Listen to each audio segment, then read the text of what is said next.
Hello, everybody, and welcome to this week's Indoor Adventurer stream. As you have noticed, we are down one Danae, but that is because the evil demons at the TSA held her up as they are on their way from a flight. So Delta Airlines, where life's a fucking nightmare. Hashtag not sponsored by Delta. Please don't sponsor me, Delta.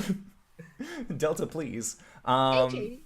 Yeah, so we aren't going to be having Danae tonight for the first stretch until past the first break, potentially later on. So, Wings, get home safe. That's the important part. So we will not have Coriander tonight, but we have figured out with Danae what Cori wants to do. Second off, I would like to say thank you to the Possibility, Griffo PTF, Dragon Darkfire, 10 Code Pink 10, and Will Shillington, as well as the Noob, for all of these wonderful follows that you guys have given us.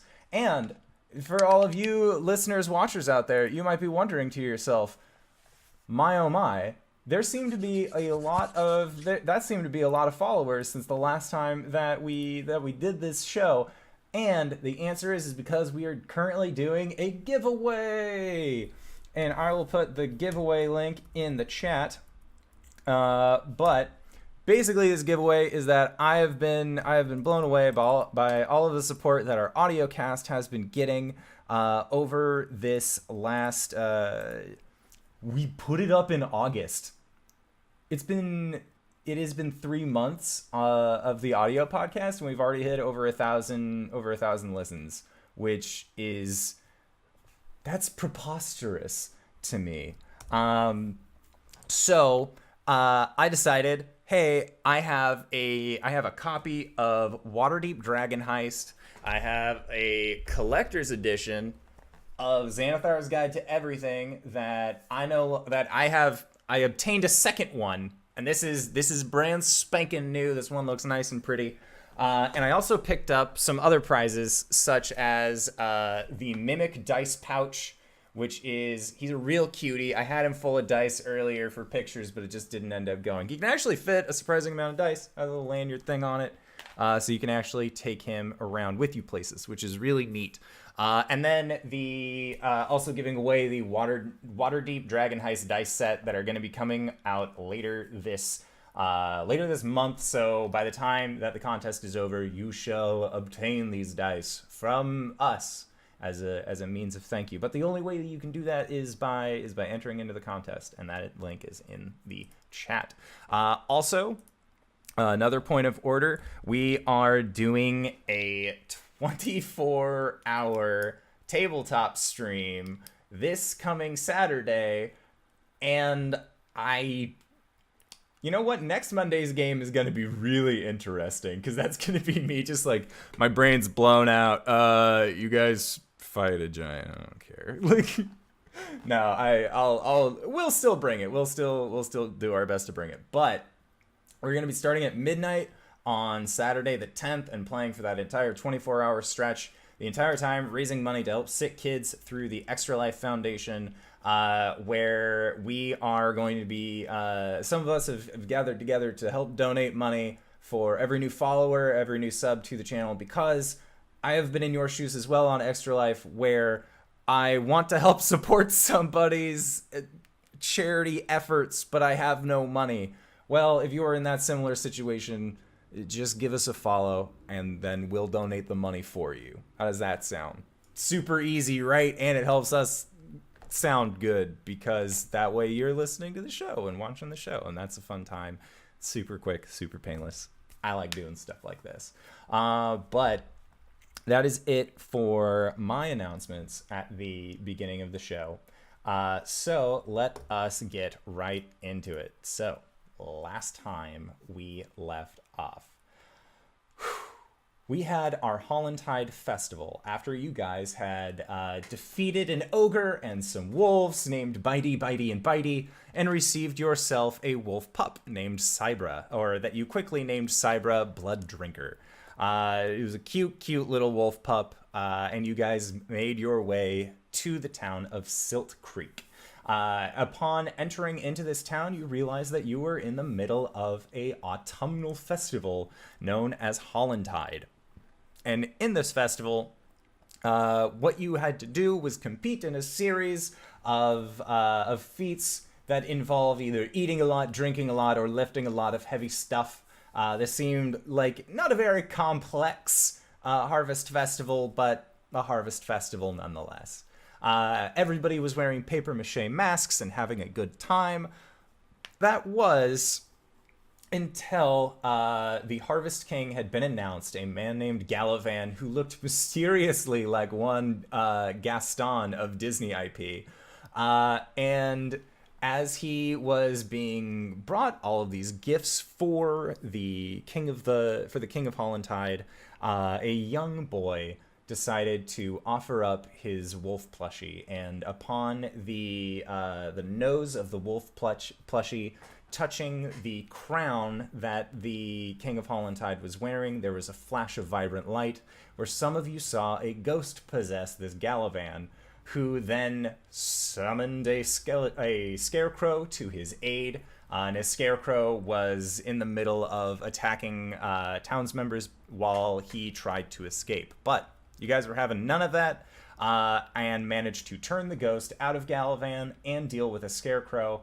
But then the ghost possessed your dear friend Caelum, and then Caelum had a ghostly indoor neighbor for just a few rounds before you guys managed to truly take care of the situation, but not before Blake's patron revealed part of himself when blocking out this ghost. And we ended last week's session with the crowd and town giving you guys a round of applause and an ovation for having solved this horrifying problem.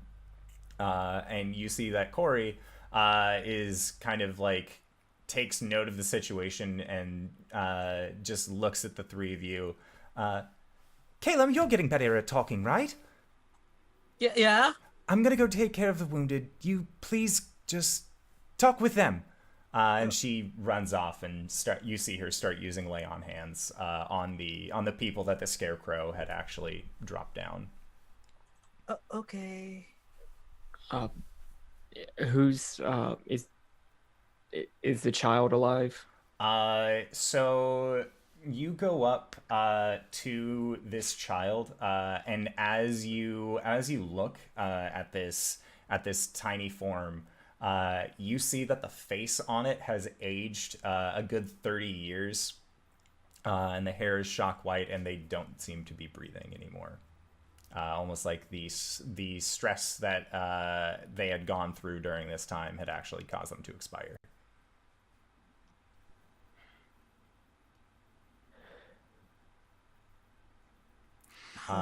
Make a perception check, Blake.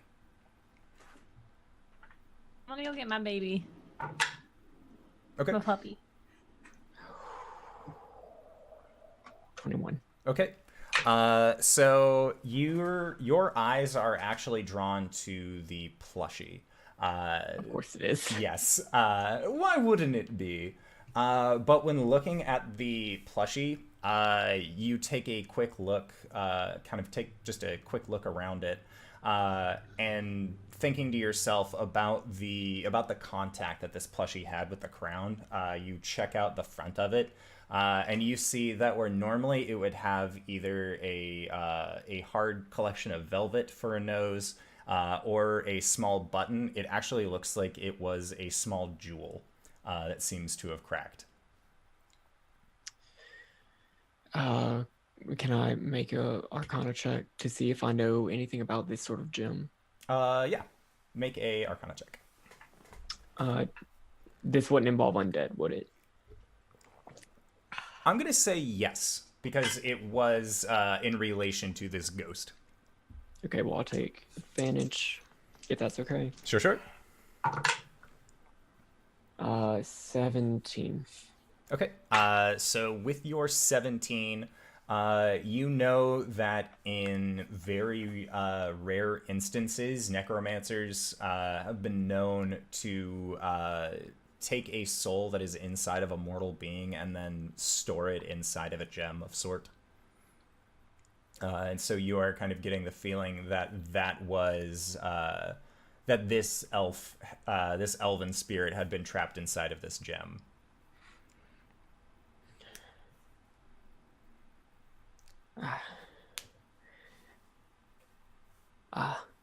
Do you know this child's mother, father, anybody, any family? Who are you asking? Just any random person who was next to me.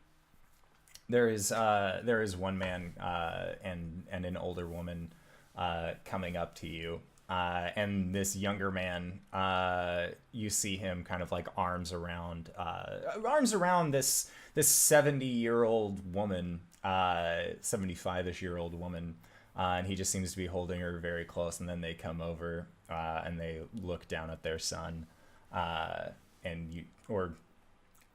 is what this man then says, is that is his child. And you see that it was the mask that had the like rosy cheeks and the little blep tongue, the man who had walked you through this Hollantide festival.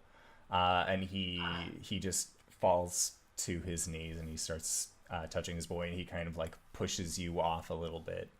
And he grabs onto the child and just holds them. Or this weird 40-ish-year-old toddler-sized thing that was the child. And the back away and leave the mysteries of this soul gem plushie to be solved by no one. They don't seem to be paying any mind to the actual plushie itself. I'm leaving it there. Okay. Yeah, so they are with each other for the next 10-20 minutes or so, just having this moment. And you can see around you that there are more scenes like this, where there are some people that you had seen all standing around in crowds laughing amongst themselves. There are some that are now touching their faces as they realize what's becoming of them, having looked inside of where they had bobbing for apple containers. They can now see their own reflection and realize what the horrifying visage had done to them. And you see that one of the people who had been struck down by the scarecrow, Cori, has actually helped and gotten to their feet, and they take off the dwarf mask that they were wearing, and they are a standard human, short brown hair, slight freckles on their nose, and they just kind of thank Cori very vehemently. And then Cori just kind of like motions towards you guys, and then the woman that she's talking to motions to a few other people as well, and Cori nods in acknowledgement and just goes off to continue helping people. And then this woman comes over to you, and she's wearing like what looked like a smithy's apron on the front, and you could see that she had some tools on her side to either alluding to her profession or kind of playing along with the dwarf mask that she had been wearing.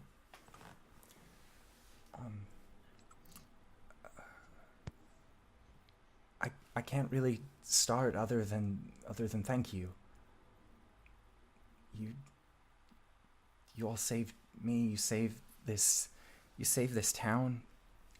And I know it doesn't look like it, but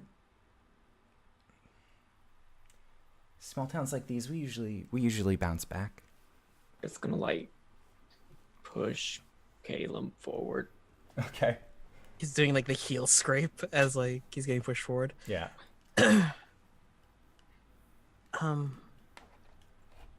We're sorry this happened to all of you.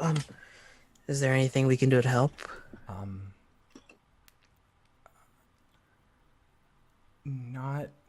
right now, I don't know if the people are, if everyone's really able to be helped, or did you have anybody that you came here with that you might be worried about? Says the DM. No, says this lady. No, there is no one we are concerned about here. Wait, we have our puppy, right? Yeah. We are about. Yeah, then there's no one that we care about here. Okay. I've got her complete. Sounds good. Have you seen a tiefling gentleman, gray hair, has little horn nubs, had a wagon, horse? Well, if they had a wagon, they would probably be near the stables. I could take you there if you like. I figured at some point he was going to get a drink. Because we did pay for that, or Gwen did. You guys never told him you paid for his drinks. Nope. We We the told person the- who did yeah. thing. Mhm. Yeah. What are your burying rites? Do you do pyres? Normally we would dig a small grave either on the family's plot or somewhere off in the hills. But I think there's going to be a little bit too many people for just a few graves, so we might have to do a pyre. Caelum raises a hand. He goes, I can help out a little bit if you could tell everyone to wait for tomorrow. Yeah, I can do that. I'm JD, by the way. She extends her hand out. Caelum, Ben, Like, Well, if there's anything that you need of me or need from me about this town, I'm the armorer. I work at the forge. I'm pretty loud most of the time, so you can feel free to come find me whenever.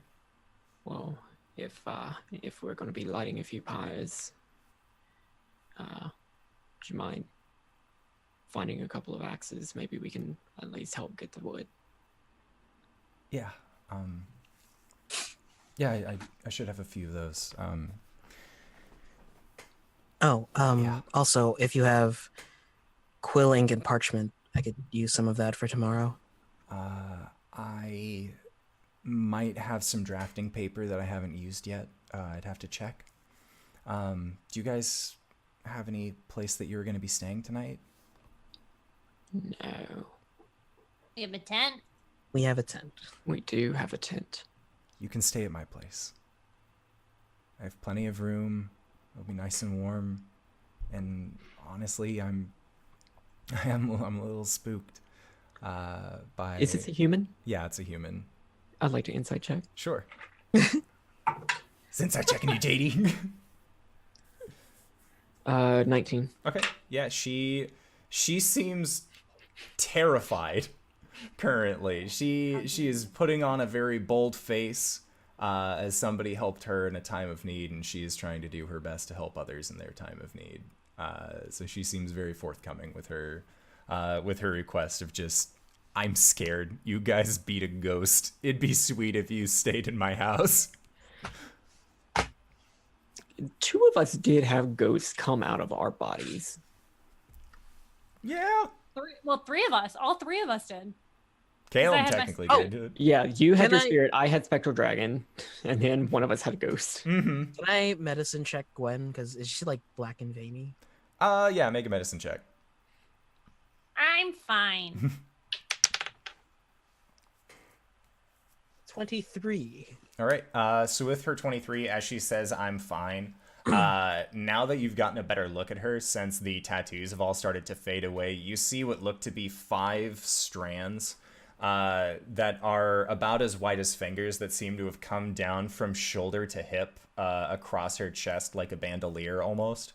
And you were passed out at the time, but based off of the quick conversation that you guys have had, you would know that that is from when Gwen took her critical strike to the chest. And you Almost can see that it sheepishly. looks like that super. It's not necessarily like black veins, like they're not destroyed veins by any means, but you can definitely see that there is what looks to be heavy bruising that comes down in those 5 streaks. And it's like that super dark purple greenish sickly kind of bruise. It's not a very pleasant looking one. We'll get some herbs for that later. Saltwater bath. Saltwater bath. But hey, we match. Ah! See, I don't think I actually hit you. Maybe I hit you once. No, he's talking about like the marrow scars that went across his chest. Yeah. I don't think Caelum, his consciousness would have been pressed back, so he's not really sure what you mean by you hitting him. You guys hit me? I smacked him in the face to wake him Oh up. yeah. Oh. It's more meaning the Axe to the chest. all of the axes, all of the weaponry to the chest. Did you tell him about that, or did you decide to just like leave it out? I just left it there. I assume he knows. Yeah. So JD Fellhammer will leave you guys to go and look at her place to see if she has any axes and parchment for all of you. And then you guys are kind of left to your own, surrounded by a bunch of people who are now steadily beginning to kind of clean up. I would like for you guys to make perception rolls. I feel like this is the saddest I've ever seen a place. I mean, 13. I've seen a lot of death, but 15. Okay, 15, 13, and what? 11. Okay. I will not refill my wineskin. I will not refill my wineskin. You were victorious, man. We should No. no. His wineskin refills when you put it next to a dead person. I did not know that. Burrito. So at that point, you guys see what looks to be kind of an older looking man coming towards you, or at least you believe it's a man. They have a hood up, and you can see that they are masculine in features. They have wide shoulders. They look very staunch.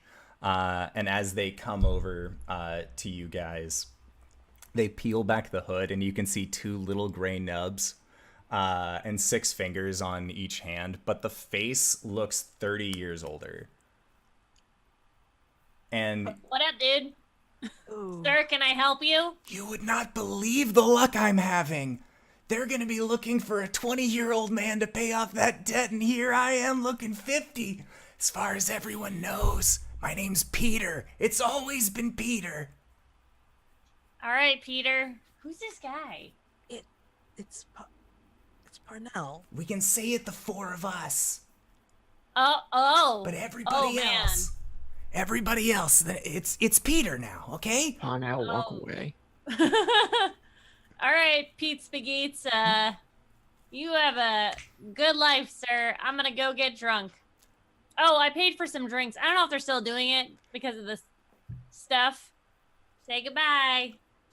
Well, it was nice seeing all of you, and if you ever do decide to come back to Silt Creek, it looks like Almond there's going to bread. be some vacancies here happening, so finding a shop should be pretty... Parnell. Heard you the first time, Parnell. boss, and he just turns on heel and begins steadily walking away. I thought Blake walked away. No, I was just Parnell, walk away. Was interesting. I really just want to hurt him. I just take Blake's hand. Maybe we should just get some rest. And as you guys are kind of in this lull moment, Cori's going to come up to the rest of you. And she just has this very perturbed look on her face. She doesn't really make eye contact with... she makes eye contact with you, Blake, and eye contact with you, Gwen. But Caelum, she seems to kind of be avoiding a little bit. And she just says, all right, well, a lot has happened, and so I am going to go out hunting. I will return in the morning, but I kind of need to decompress a little bit, and I feel like this would probably be the best way for me to do so. I'm not going anywhere, not running off, unlike some people. And she just kind of like gives you a little side eye, Caelum. Well, you know, you could always have Gwen jetpack on you. No, that won't be necessary. I'll be back in the morning. Okay. All right. And if I'm not, then the evening. Okay. And if you're not? Then I would say come looking for me, because something's probably terribly wrong. Okay. That's... Yes. Okay.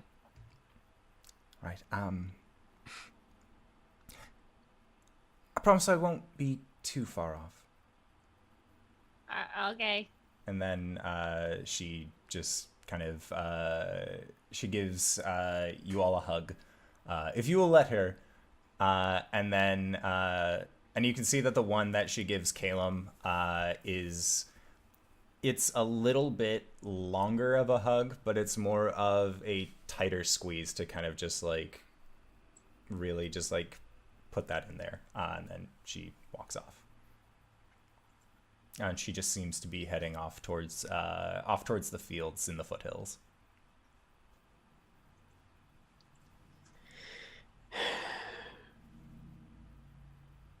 Are Is you anyone guys else? okay? Like, I feel like, I mean, for me, this isn't. I'm realizing that you guys might be affected by this differently than I am. I have to think on it. How do you feel like physically, Caelum? Look down, check my boots. I really sore, but I think I'm fine. Okay. Like, did that ghost like hit me on the head or something? Because No, we did. Ha! You Wait. don't remember? no, I just remember saying, I want to help. He said, then I'll let you help me in Elvish. And then it was black. Yeah, you got possessed. And the next thing I know, I wake up, your face is in front of my face, I'm on the ground, and you're slapping me. Yeah, we did more than that.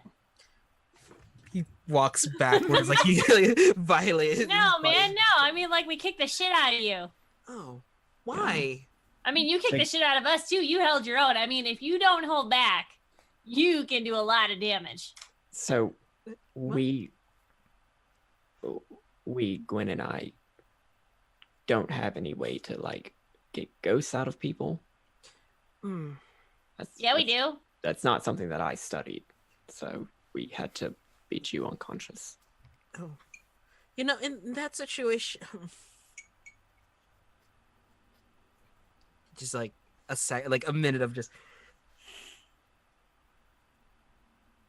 I'll make some holy water. If it That'd makes you be great. feel any better, I tried to kick Cori's ass because I thought she was possessed and attacking you.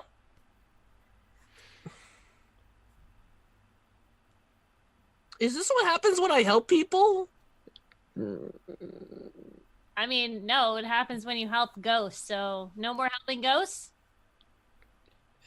Hmm. Yeah, the undead are kind of dicks. Okay. Except apparently Gwen's person. Yeah, he's a badass.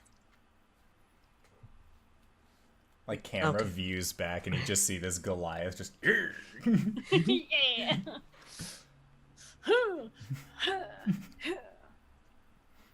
Should we Like just staying an uncomfortable distance away from the spectral Goliath. Should we like go to bed now? Should we help make pyres? I mean, I've made Yeah, I quite was a few gonna chop pyres some. in my time. Are we like walking into the house or? Well, I thought we were just standing. Yeah, Were we you guys walking? were like, if you want, we can have you be walking to the forge. Yeah, if you guys are gonna go help and get firewood, I'm gonna take some time and rest up. Okay. Okay. I quickly give Gwen cure wounds. Fine. Help other people. And looking around, you can see that most of this chaos has kind of cleared itself out. To the point where now the only people that are left seem to be just kind of cleaning up the rubble and wreckage from this large scarecrow. And they are more of just like piling it into a small pile and then lighting it on fire to just like, be gone, foul demons! Like, they have no idea what happened here, so they are just like, well, time to burn this fucking thing and leave it as is. And you can see, make a perception check as you go through this area. 19. Okay. 13. 16.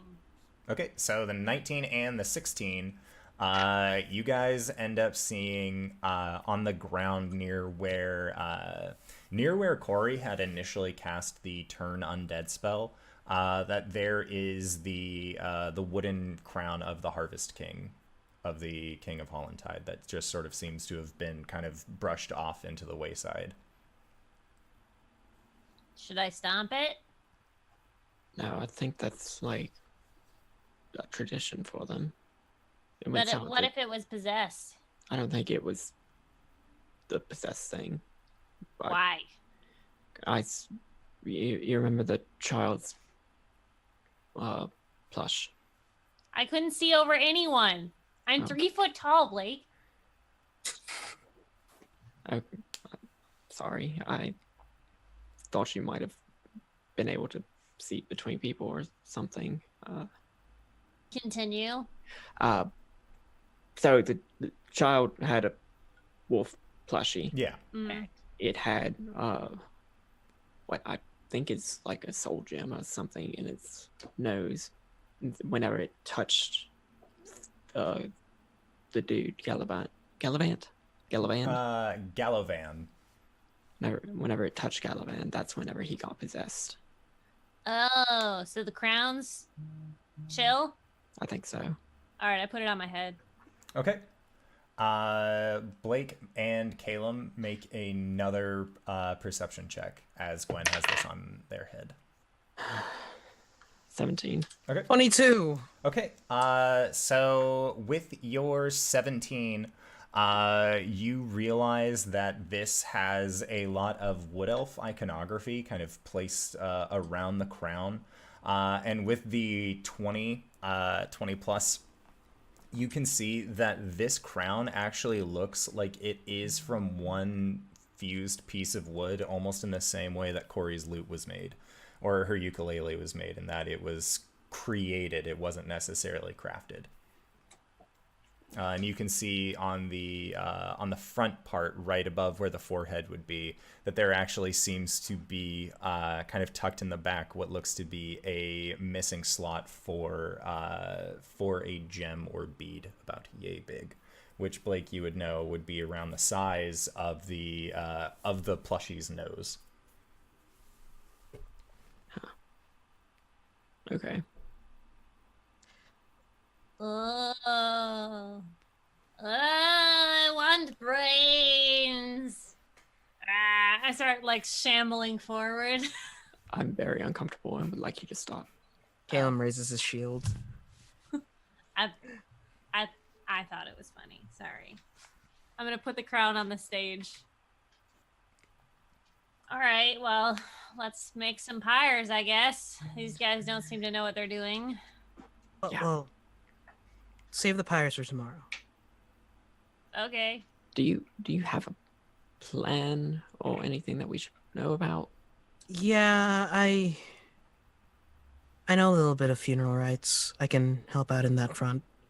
But like, It's just gonna take me a little bit of time to research it. like our this isn't like a spell to like put everybody in graves or anything, right? No, it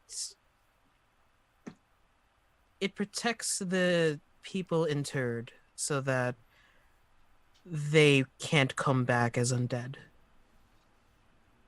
Oh. And it would probably give everyone a little peace of mind. All right. That's still the issue of what to do with the bodies afterwards, though. So either we can dig graves or cut down. I mean, I think it's up to the people, honestly. Yeah, and you guys are having this conversation as you make your way back to JD Fellhammer's. And when you arrive there, you can see that lights are on in this small bungalow that's adjacent to a forge that's been set up. And you guys knock on the door, and she's kind of taken herself out of this smith's apron, and now just seems to be wearing it's kind of standard pioneer clothes, although a little bit looser, just because, or actually it wouldn't be very much looser because it's getting colder. So she also has a kind of a shawl on, and she lets you in to the home. She says, "Well, I only have three axes. I'd need some time to make more, but I did end up having some parchment. If you would like any. I don't have ink or a working quill, but I do have charcoal. If that helps. I got lots of charcoal. That'll help. You want some tea, JD? That sounds so lovely right now. Okay. Oh, he goes into like his pouch, pulls out like the chrysanthemums. And she takes them from you, and she'll go over and she'll start making up a quick brew. And she puts the pot on to let it steep after she's kind of worked with these flowers a little bit. And then she'll, like, while the water is kind of heating up, she will she'll look at the three of you and just say, I thought that your other friend might be staying with us. Is she not going to be? She's decompressing. She'll be back in the morning, but I'm sure not too far away. That makes sense. I feel like a lot of us need to decompress after this, especially the mayor. It was his son that had the thing, whatever it was that started all of this.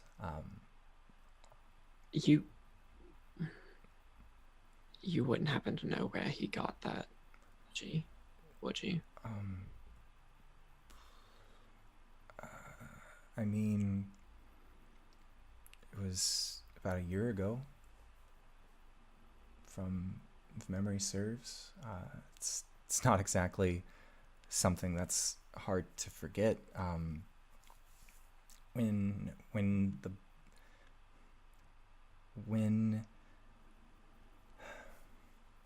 When Alavar was 7 and he was riding with his family, he fell off the horse and he went into a state. Nobody could wake him up. He just seemed unresponsive, and then a traveling medicine man came through. He said he was a surgeon, and he was very nice. And he worked a miracle. He brought Alavar back. And Maxwell was so happy. For 3 years, he wasn't able to see his son, but he finally was able to see it. And it was about a year ago today, actually. I don't really know much more about that, about what the surgeon did to bring him back or anything, but that boy was never without his stuffed animal after he left. He said it was a gift. All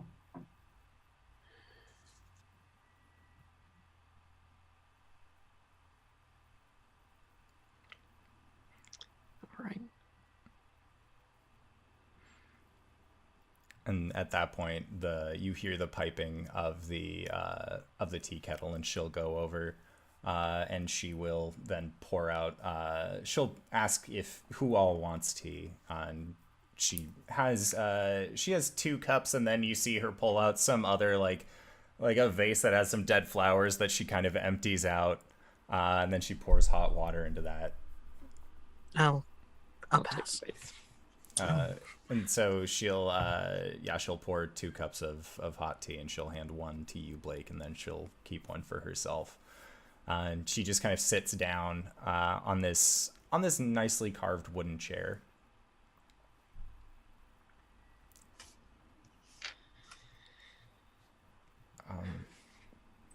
Normally, when there's been times of famine or we've had a hard season and we can't get any supplies out, normally we have a pyre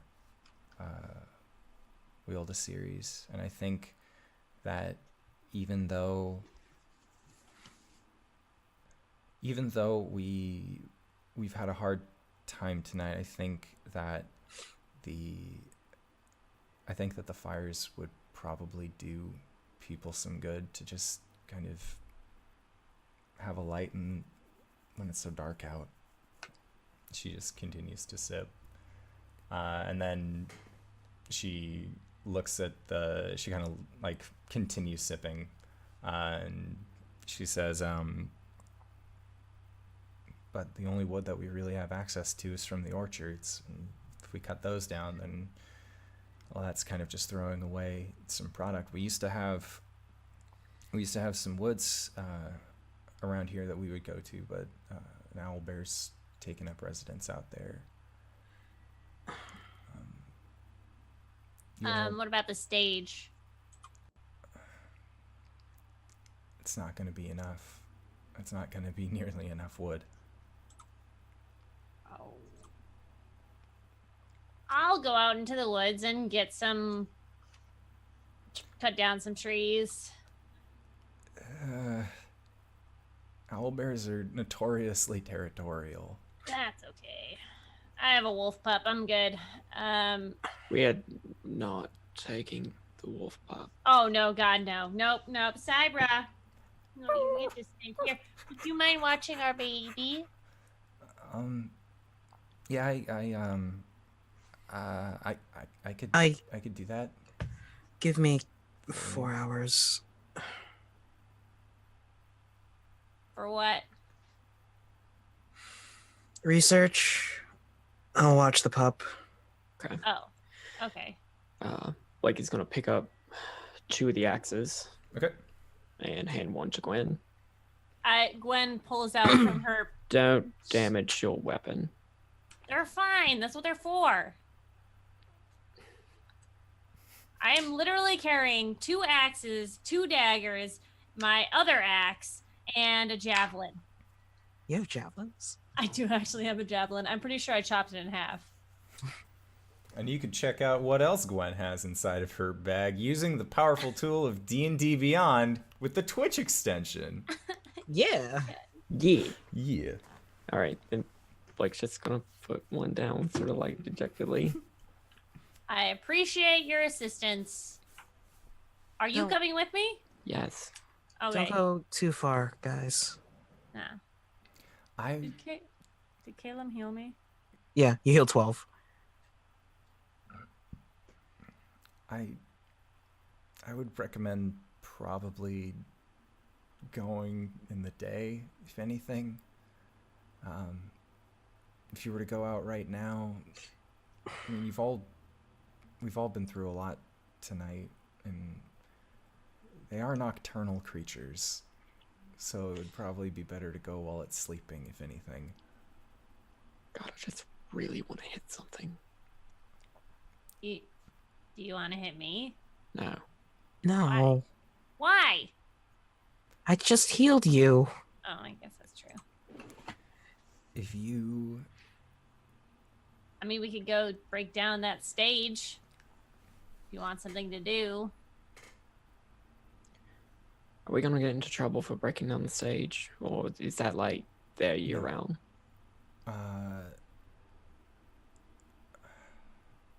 We do use it as a general... You're muted.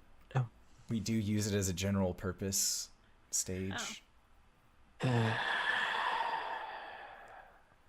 If you really do want to go into the night, are you... any of you trained at hunting at all?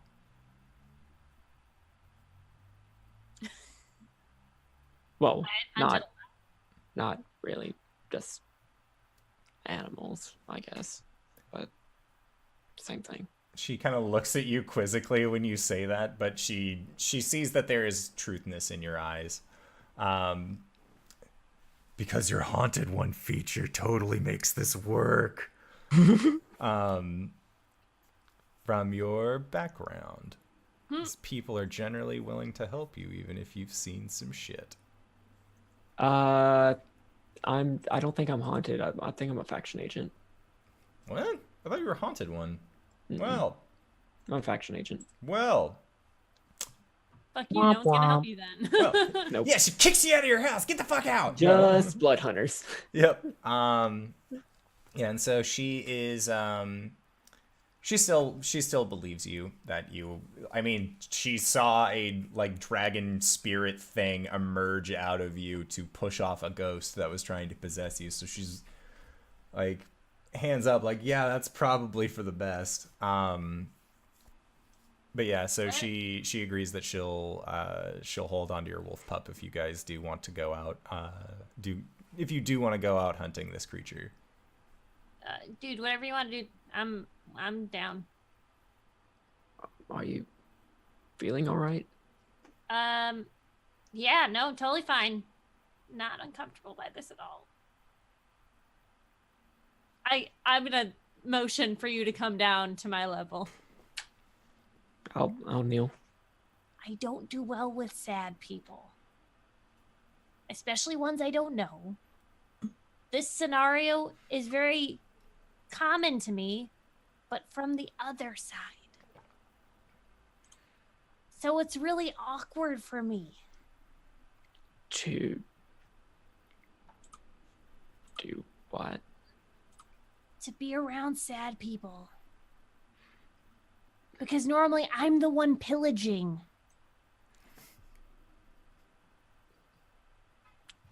Okay. Do you want to go and fight an owlbear, or I don't want to be in this room anymore. so let's go. Okay.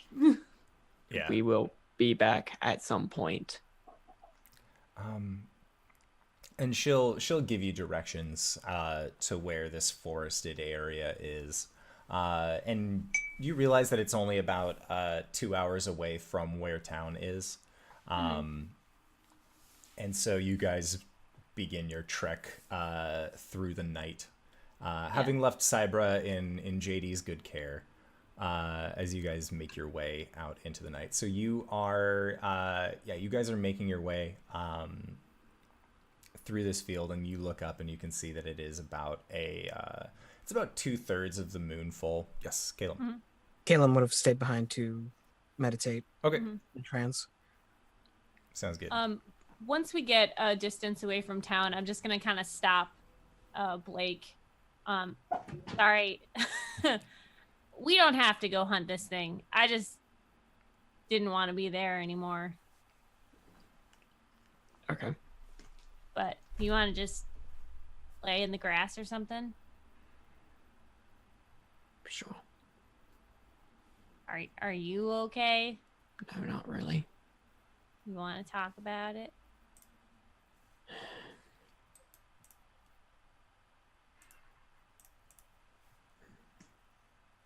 People just...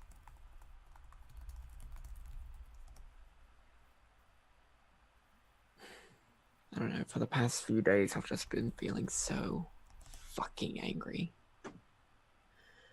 Parnell? Mostly Parnell, yeah. He's great. Why? No. Shut the fuck up, Parnell. Get the fuck out of here. And, I don't know, over the past week, every time that y'all have been around me, people just keep going down, keep getting separated and lost, leaving, and maybe coming back, maybe not.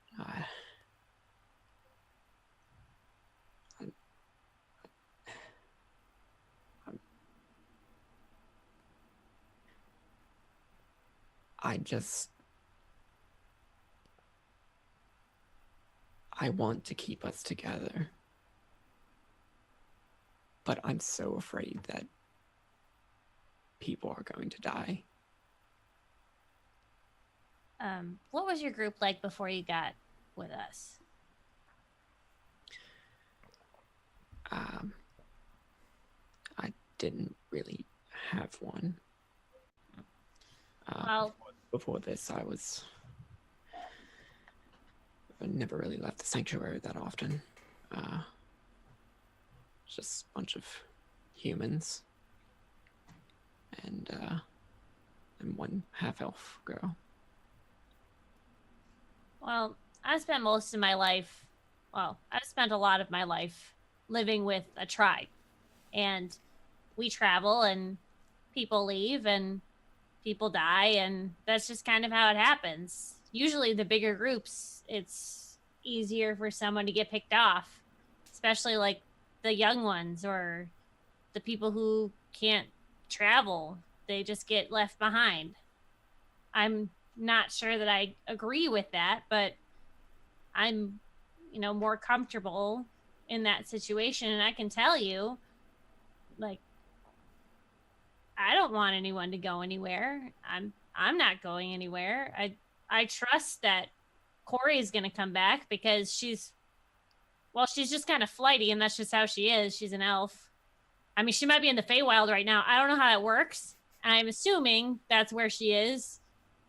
I know that everyone needs to process it a different way, but I mean, we're kind of a family now, at least for the most part. And I mean, we do have a child now, so... Yeah, I mean, besides Caelum, we definitely have a child. I think that... Blake is actually going to laugh to that, too. I think that we're going to be okay. And we're an adventuring party. We're going to go down. We're going to get hurt. I'm not going to be able to protect everyone. You're not going to be able to protect everyone. But we have to trust that we've got each other's backs when we can. And if something happens and let's say I get killed, that's not anyone's fault. It's probably my fault because I'm a dumbass. So, if you're going to be part of this family, you can't be sad all the time because I get uncomfortable around sad people, and I do a gentle punch in the thigh.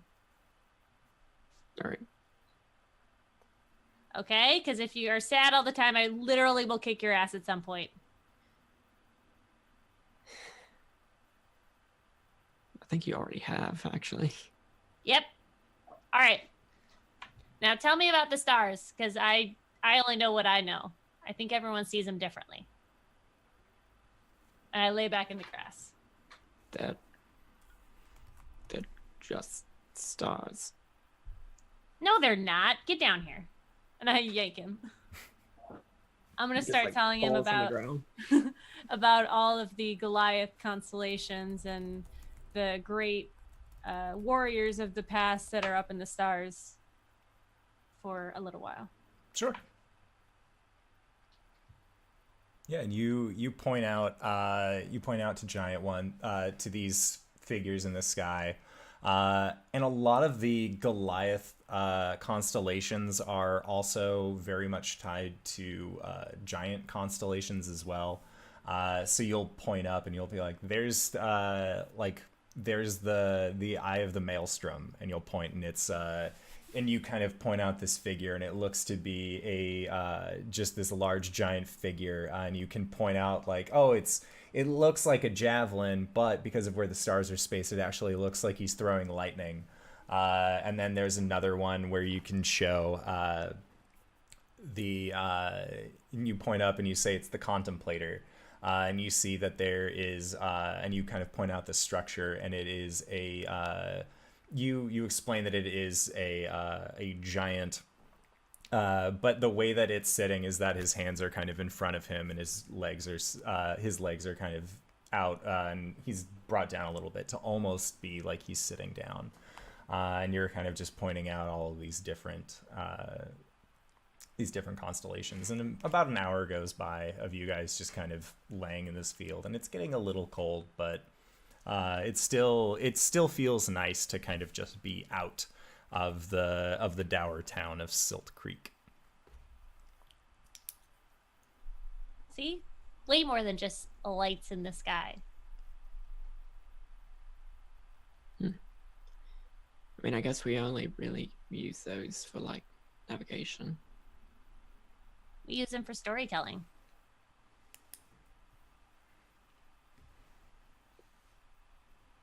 Don't really have that many stories. You have some now. That's true.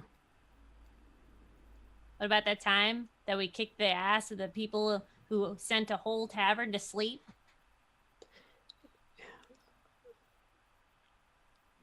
I killed some of them.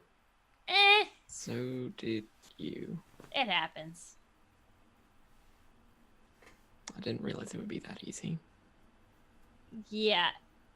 People are pretty fleshy. Actually, it's easier to kill people than it is to kill animals.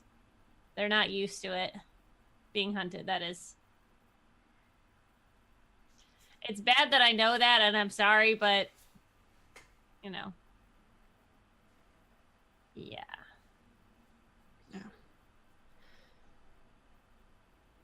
How far away are we? You guys are about 30 minutes away from town. So if we got back, we would be back before Caelum finishes trance. Yeah. I really don't want to go home yet. That's fine. We could just hang out here for a little bit. Anything else you need to get off your scaly chest? Speaking of my scaly chest, Mm-hmm.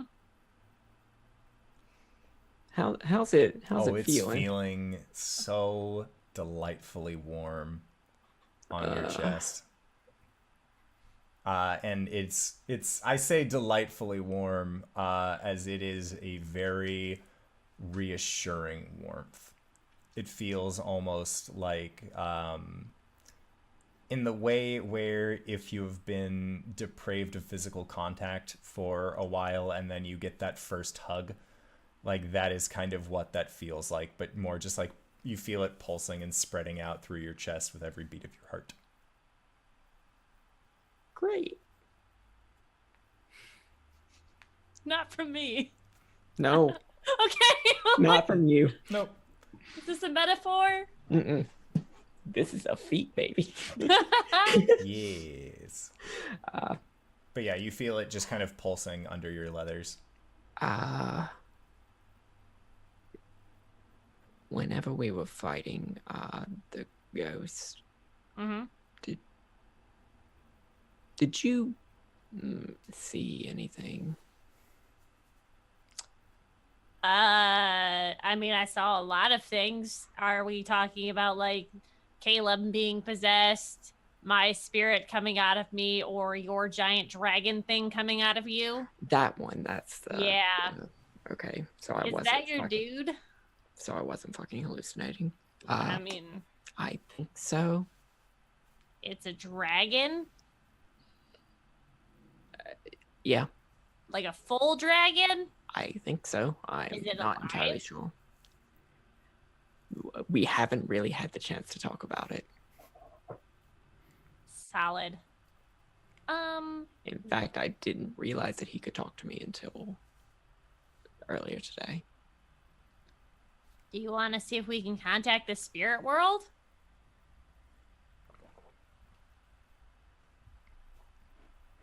Which spirit world? Well, I know that I can contact the Goliath spirit world. I don't know how helpful that would be because I didn't realize that there was more than one. I'm going to be completely honest with you. Is there a dragon spirit world? Or Make a um, history check. Blake does not know about dragons. 12. So you would know that there is a multitude of afterlives that a creature can go down. If it is a evil aligned creature, it more often than not finds itself in the nine hells. If it's a good aligned creature, it finds itself somewhere good. There are many different afterlives, and you know that most creatures that end up before they transition to their final resting place do end up in more of an ethereal plane, so more of like an in-between place, and you would know that is where not members of your order where their extra power comes from, but you know that there are other blood hunters that do use that ethereal strength as their own. The spooky boys. Yeah, the spooky boys. Yeah, I'm not sure exactly how we would do that. You want to try? I'm going to kill some time. First off, I'm gonna set the bloodstone chalice out. Okay. Because you And- You're forgot not to going to do cut that. yourself again, are you? I didn't do it today. Oh, gross. Okay. You think back, and you're like, yeah, I didn't see him cut his hand. 15. Okay. He's very blatant about it. Yeah, oh, you see me cut myself I know, so every often. day. It's one of Just like, those "Hey, like here." maintains eye contact while doing it. Yeah. All right. And so in our Discord, I shared an image of the circle that I was going to do. Yes. The Ouija board?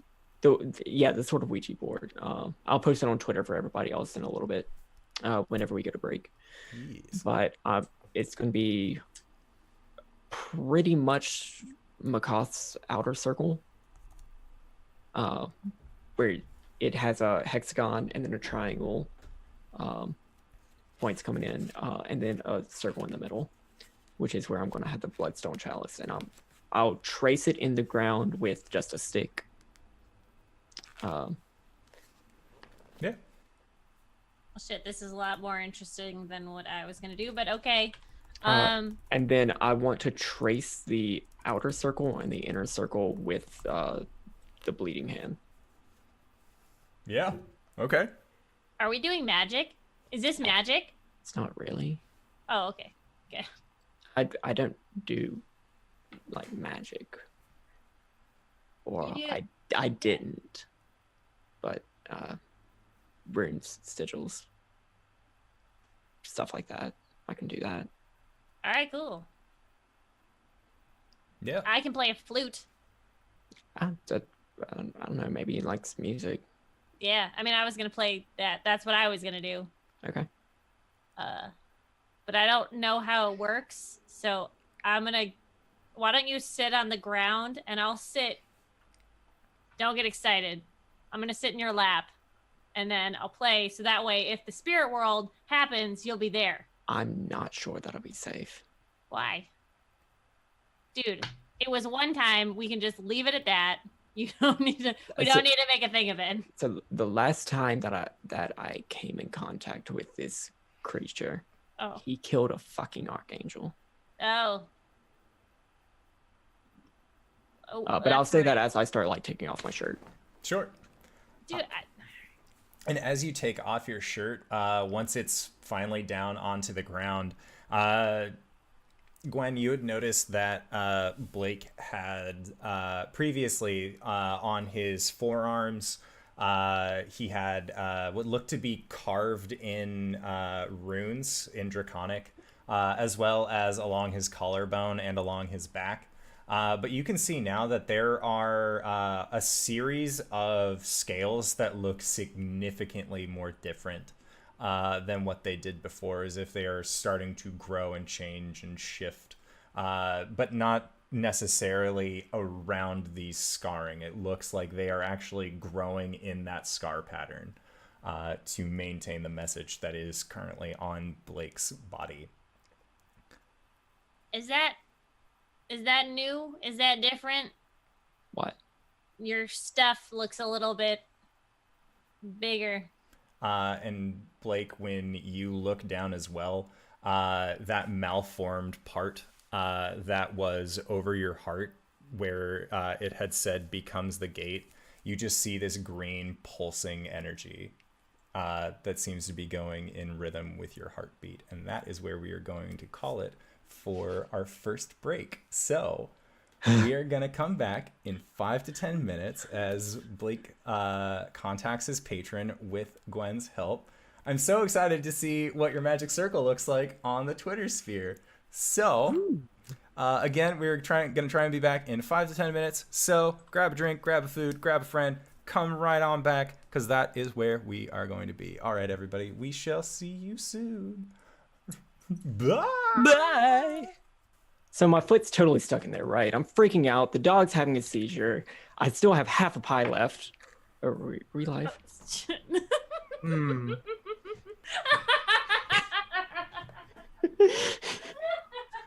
God damn it.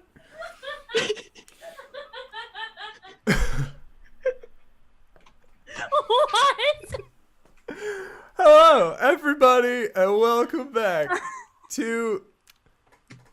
I think this is just my tradition now, where after I hear things, I just have to clean my glasses because I really have there's no other course of action. I have nothing. Ugh. God damn it. Okay, so last we left off, Blake and Gwen, you had noticed that there is a glowing, a heart-like pulsing of a green light on Blake's chest that is in the first space where you had originally had your malformed scale starting to come from. But we are currently going to go to Caelum. As Caelum, you have been, you decided to meditate. All right, so, yeah, you came back. So you find a nice space to kind of to sit up in, and JD offers you blankets and anything else that you would really need to kind of get comfy. And Cybra, the little wolf puppy, just kind of like hops into your lap and nestles in order to really just kind of like get comfy cozy as a small pupper. She knows that if she just sticks by people for a long enough period of time, they give her food stuff, and that seems pretty cool to her. But yeah, so you are currently going into a trance, and you find yourself on that same kind of plateau, and before you stands the door to Saloon's library, and it looks like it is still it's still like the paint is still kind of coming off a little bit. It doesn't look any more or less battered on the outside that you can see, but make a perception check really quick. 17. Okay, with your 17, as you are opening the door and figuring your way with it, you look up and you can actually see, upon closer inspection on this door, that there are small divots and scrapes that you would think to be the size of either a raven beak or claws that seem to have kind of been like scratching and trying to claw at the door.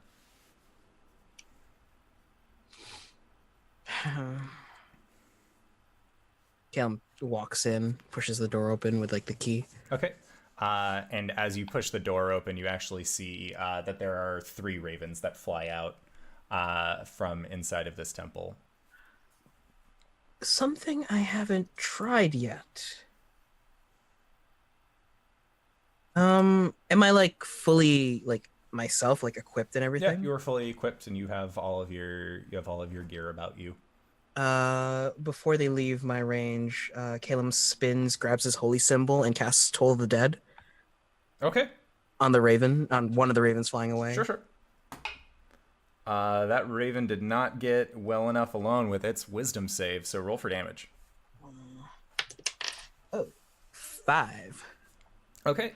Yeah, so you hear this bird just as it kind of wobbles off to the side, and it seems to drop a glinting thing down onto the ground roughly about 45 feet away from where you are as it just continues to fly. Caelum's gonna walk over quickly. Okay. And when you walk over, you see that there is what looks to be a small crystal bauble. And on the inside of it, you can see what looks to be farming equipment that sort of seems to be kind of caught in this crystalline structure, as it is very much in the same way that Gwen has described the glass that was made between you and Cori. This very much seems to be a representation of that, but inside his farming tools. More glass babies.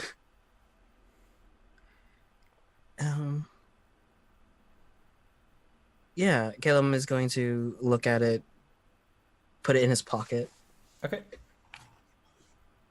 Yeah, so then you'll go into the library, and you can see that the once heavy stores of books and scrolls and shelving units that were just packed full of various forms of literature has dwindled down a significant amount from when you had first stepped foot into this area. But you still find that there are plenty of books on subjects that are of interest to you. It's just that versus there being like 600 books on agriculture, now there'd only be about 200.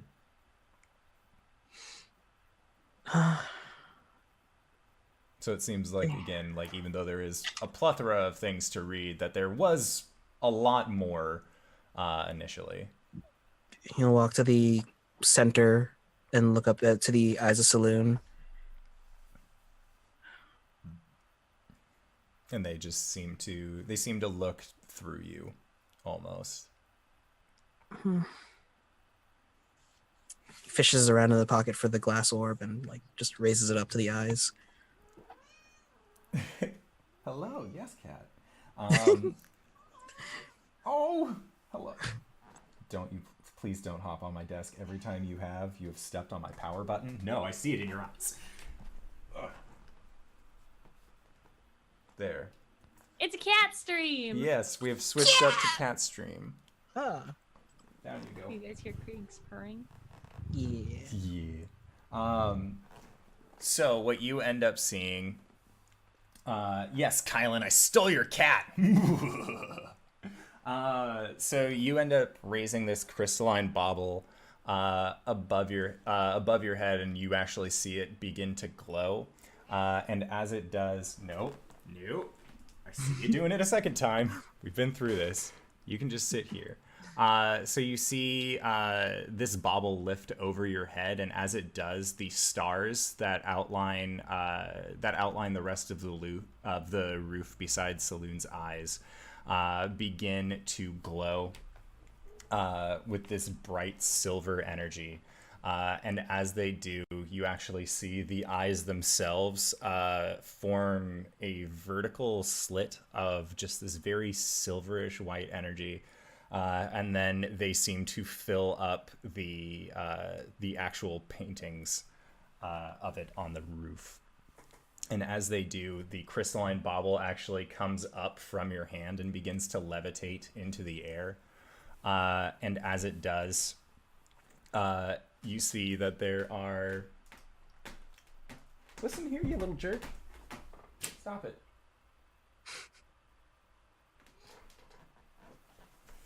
Just a second.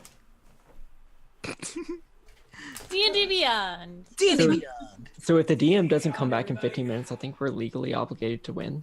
Right. Someone- Yeah, we just- can leave, I think, right? Quiggers, you have something to say? No, he's... Pet that cat. Pet the cat. Now listen. Bungle butt. It's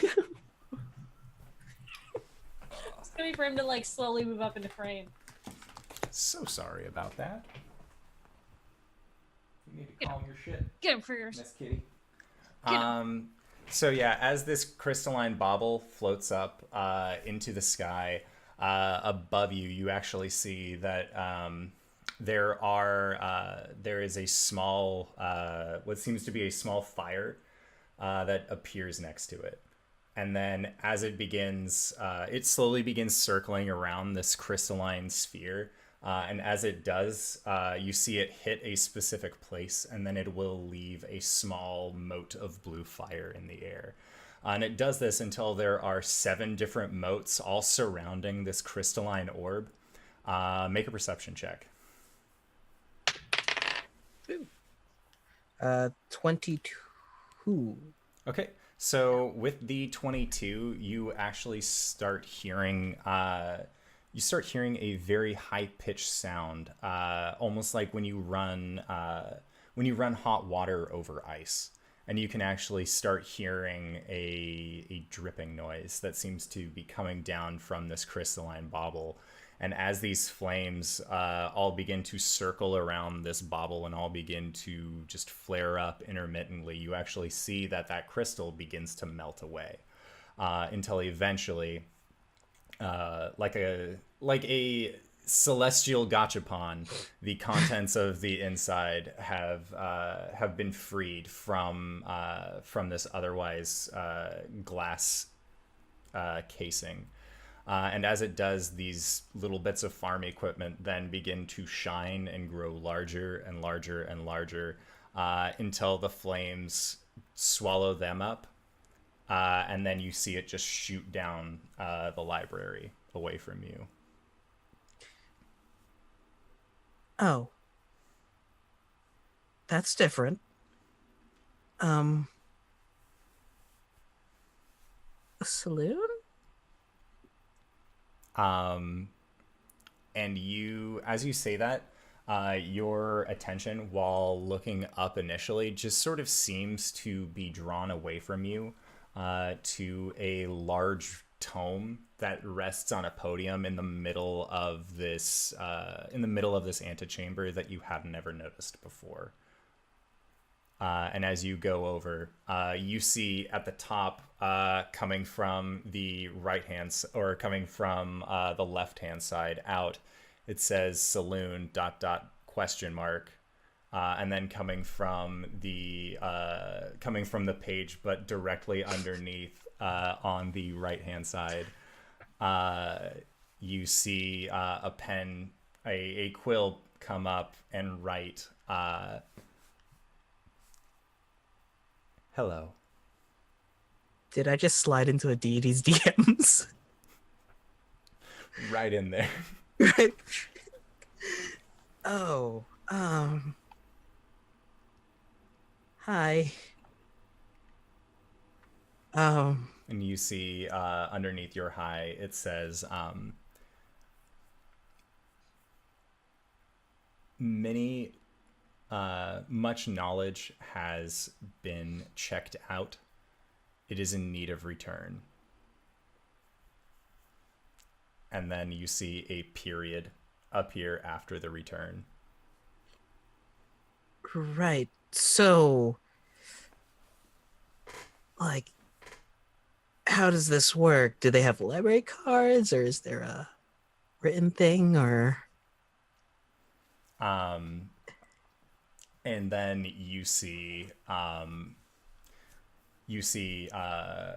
underneath your lettering where it says the hidden library stows much secrets, or stows many secrets. You mean there's another library besides this one, or is this the hidden library? And it says yes to the first, although this library is sacred, not hidden. Okay. Referring to the library you are in. It doesn't then like quickly scribble that out. Ah, fuck it. Yes, it does. Caelum will quickly errata what she said. Oh. Okay. So where do I start? And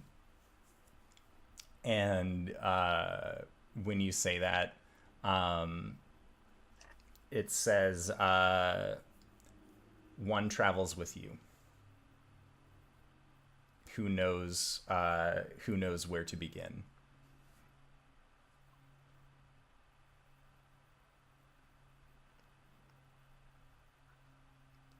Are all deity vague, or is this just a thing you do for fun? And it says no, and then you see a little smiley face drawn. But it's fun. Okay. All right. I guess it's time to get back some knowledge. And then you'll see what looks to be a little thumbs up get drawn underneath your conversation as it continues on. I should lock up before I go. And as you say that one, you see a ... and then please with a Have I not solid- been locking up this entire time? Oh no! Oh fuck me. Okay.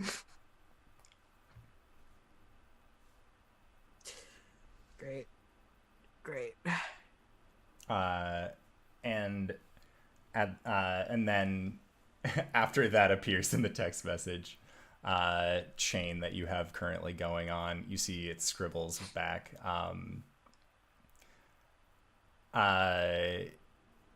You can start now. If you have further questions, look to the text. Oh, tag?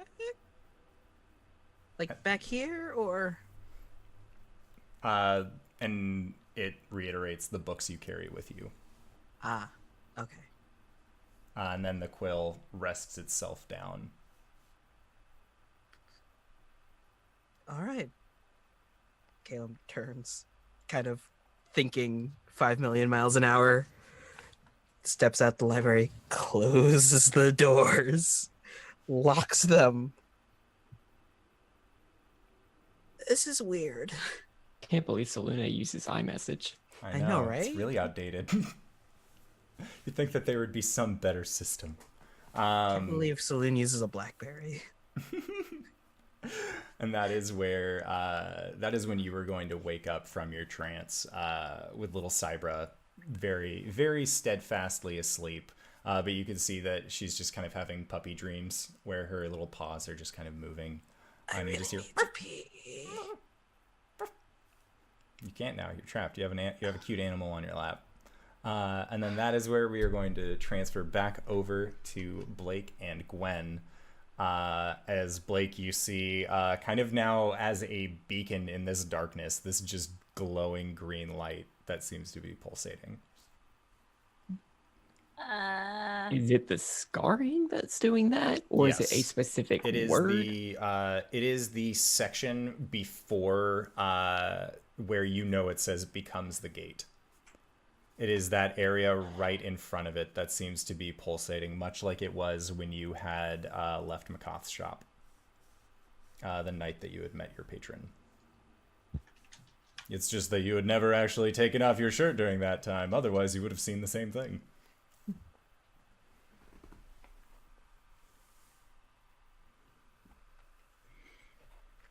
So what do we do now? I really don't know. Should we do it my way? Sure. All right, cool. Sit down. Sitting down, cross-legged, in the middle of the circle, I near my sit- cup. I sit in his lap, and I, again, calm down. And I start to play. Okay. So yeah, you start to play your flute. Make a performance check. Okay. I had to put all my dice away because of my cat. Cats love smacking that. Oh. Smack that dice. Performance is a 15. Oh, calm down. D20. Okay. So you got a 15.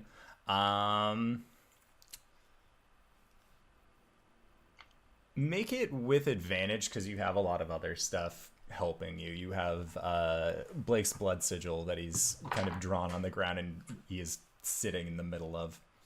16. Okay. With your 16, yeah, you are playing away on your flute, and Blake, you close your eyes and you begin to feel like it's a very different experience than what you were used to. As normally when you have gone out to encounter, or when you've heard of other members of the Blood Hunter Order going out to talk to patrons, that there is a lot of chemicals involved, that there is a lot of magical practice and procedure. There's a lot of setup in order to perform this rite. But ultimately, you know that the main purpose is to just kind of feel at one and feel at peace with your surrounding area enough that you can kind of open yourself up. And you close your eyes and you just start taking several deep breaths. And as you do, it's again a very strange occurrence to you because you've never heard a musical accompaniment to the wilderness and to wildlife that fit so perfectly. It seems like the wind, as it washes over you, as it begins to creep up over your shoulders, that's when Gwen goes for a higher note in the flute. And when you feel it kind of brushing against the grass on the ground up against your hand, that's when you can hear her going down to a low note. And eventually you just kind of lose sense of this place where you are in.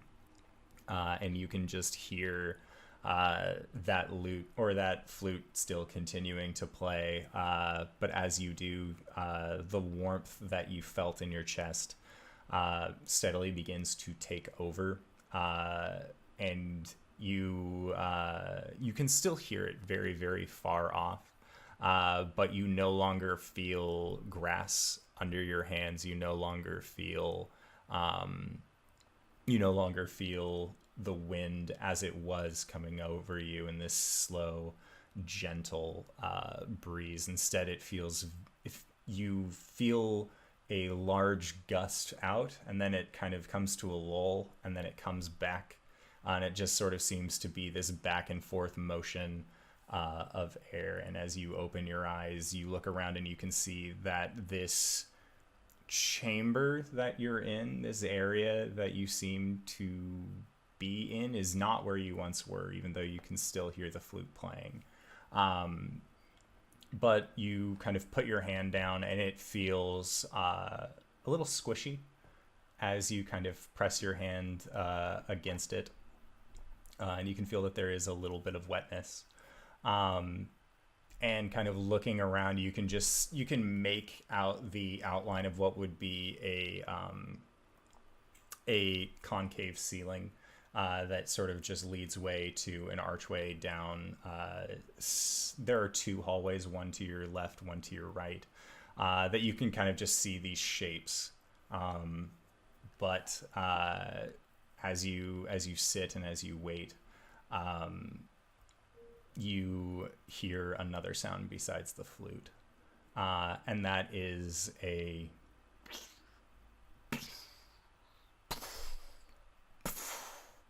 and as you do, you can smell sulfur kind of being drawn across your nose from one of these long, strong gusts. And as it comes back, it almost smells like rotting meat as it just continues past you. And you see 2 very large, glowing yellow eyes peering back at you from the shadows.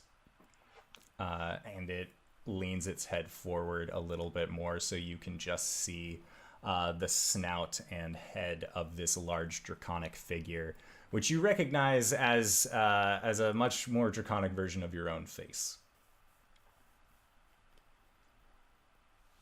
Hi. This is unusual.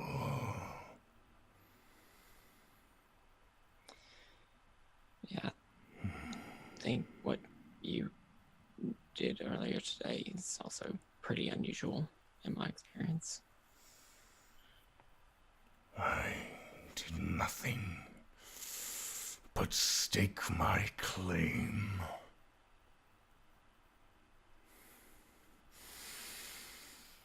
And as it breathes in and out, you can just feel this area that you are in kind of contract down and then expand out as this wind kind of sweeps in front of you and then sweeps back. I would have eaten it if given the chance. Did you not have it? No. Because you were in control.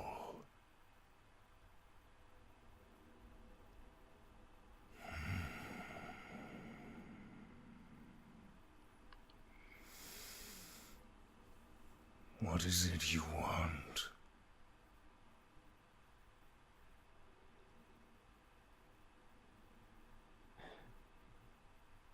We already have strength. We have survivability. What could you want? I don't feel that way. No. Why?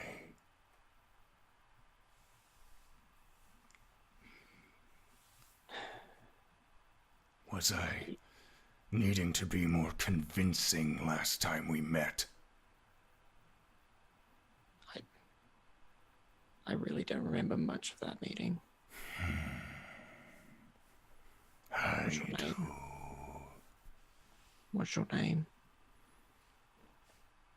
I suppose if we are to share this coil, you may call me Tarlean.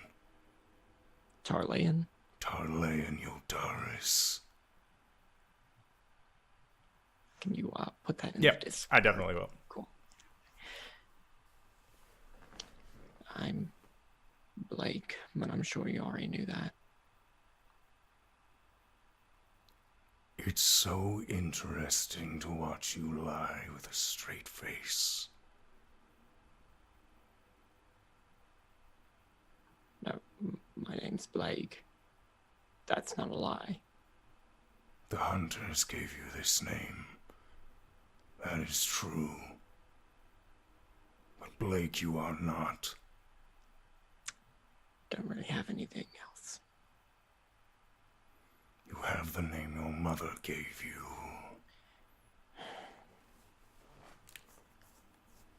Arjan. Arjan. He just nods in the darkness. So, you knew my mother. We were close. You could say. close. And you just see this large smile appear on this dragon's face. Oh, There are many ways that I could answer and many ways you could convey. But we are close, are we not? I guess so.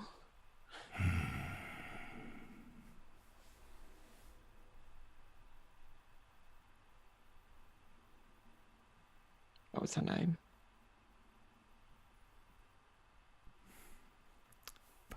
As a DM, I definitely forgot. What's my mother's name? What's my mother's name? Whoa there, Short Halt. Calm down. Oh, I don't think we actually gave your mom a name. I didn't. Shit.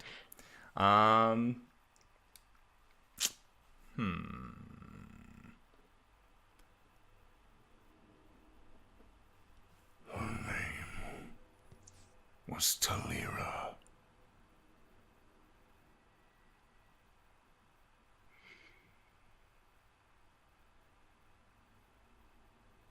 I haven't felt her presence on this earth in some time. Maybe we could find her. Let her know we're still alive. Are you still alive? Are you? Am I? I don't recognize this place. You just hear this flute music that's still just been steadily playing in the background. Okay, maybe I am. I'm not sure. This is a meeting place. Here, we are alive together.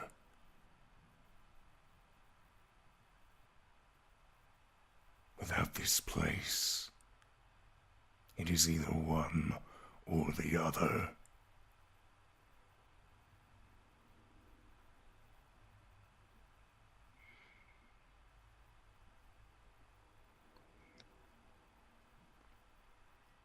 And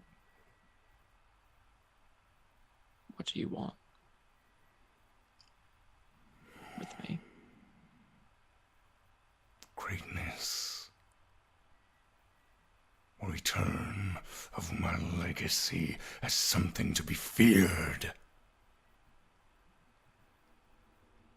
Something that draws awe.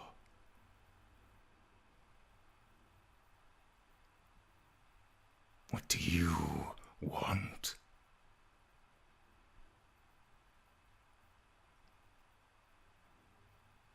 From last I remember, you said you wanted me to not fuck with your friends. Yeah. You wanted me to leave those you care about alive. And this I can do. I'm sensing a but here. There is no but. There is only our trust.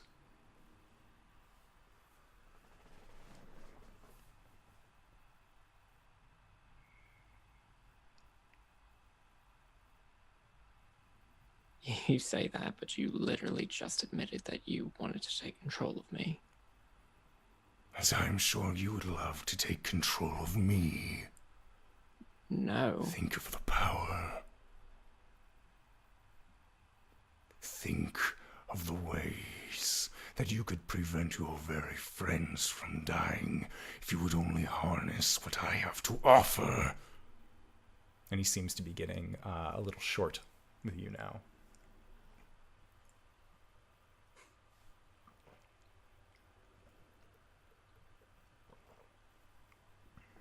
You haven't offered anything.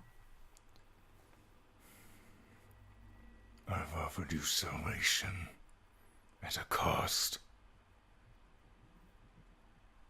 What's the cost? Look to your heart. And at that, you'll see him just back up into the shadows.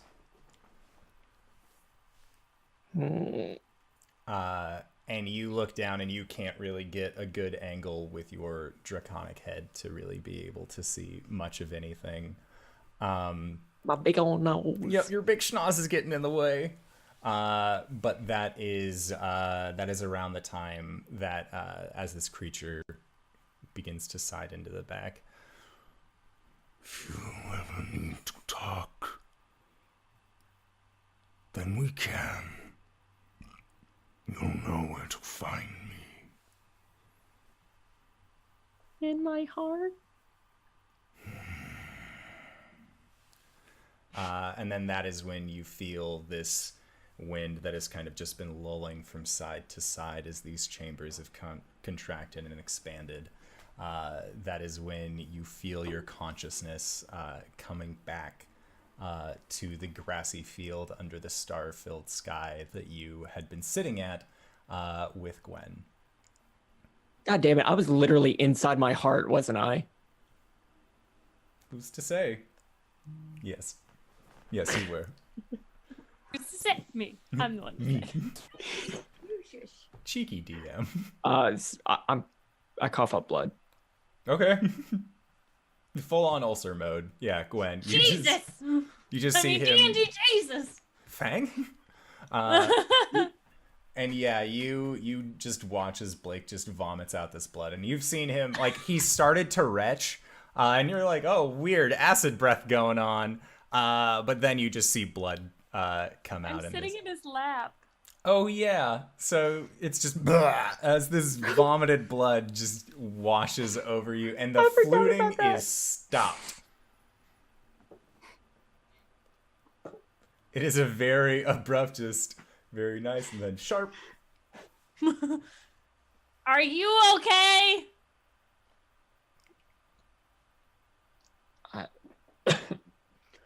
I think so. I get up from your lap and I shake off my hands.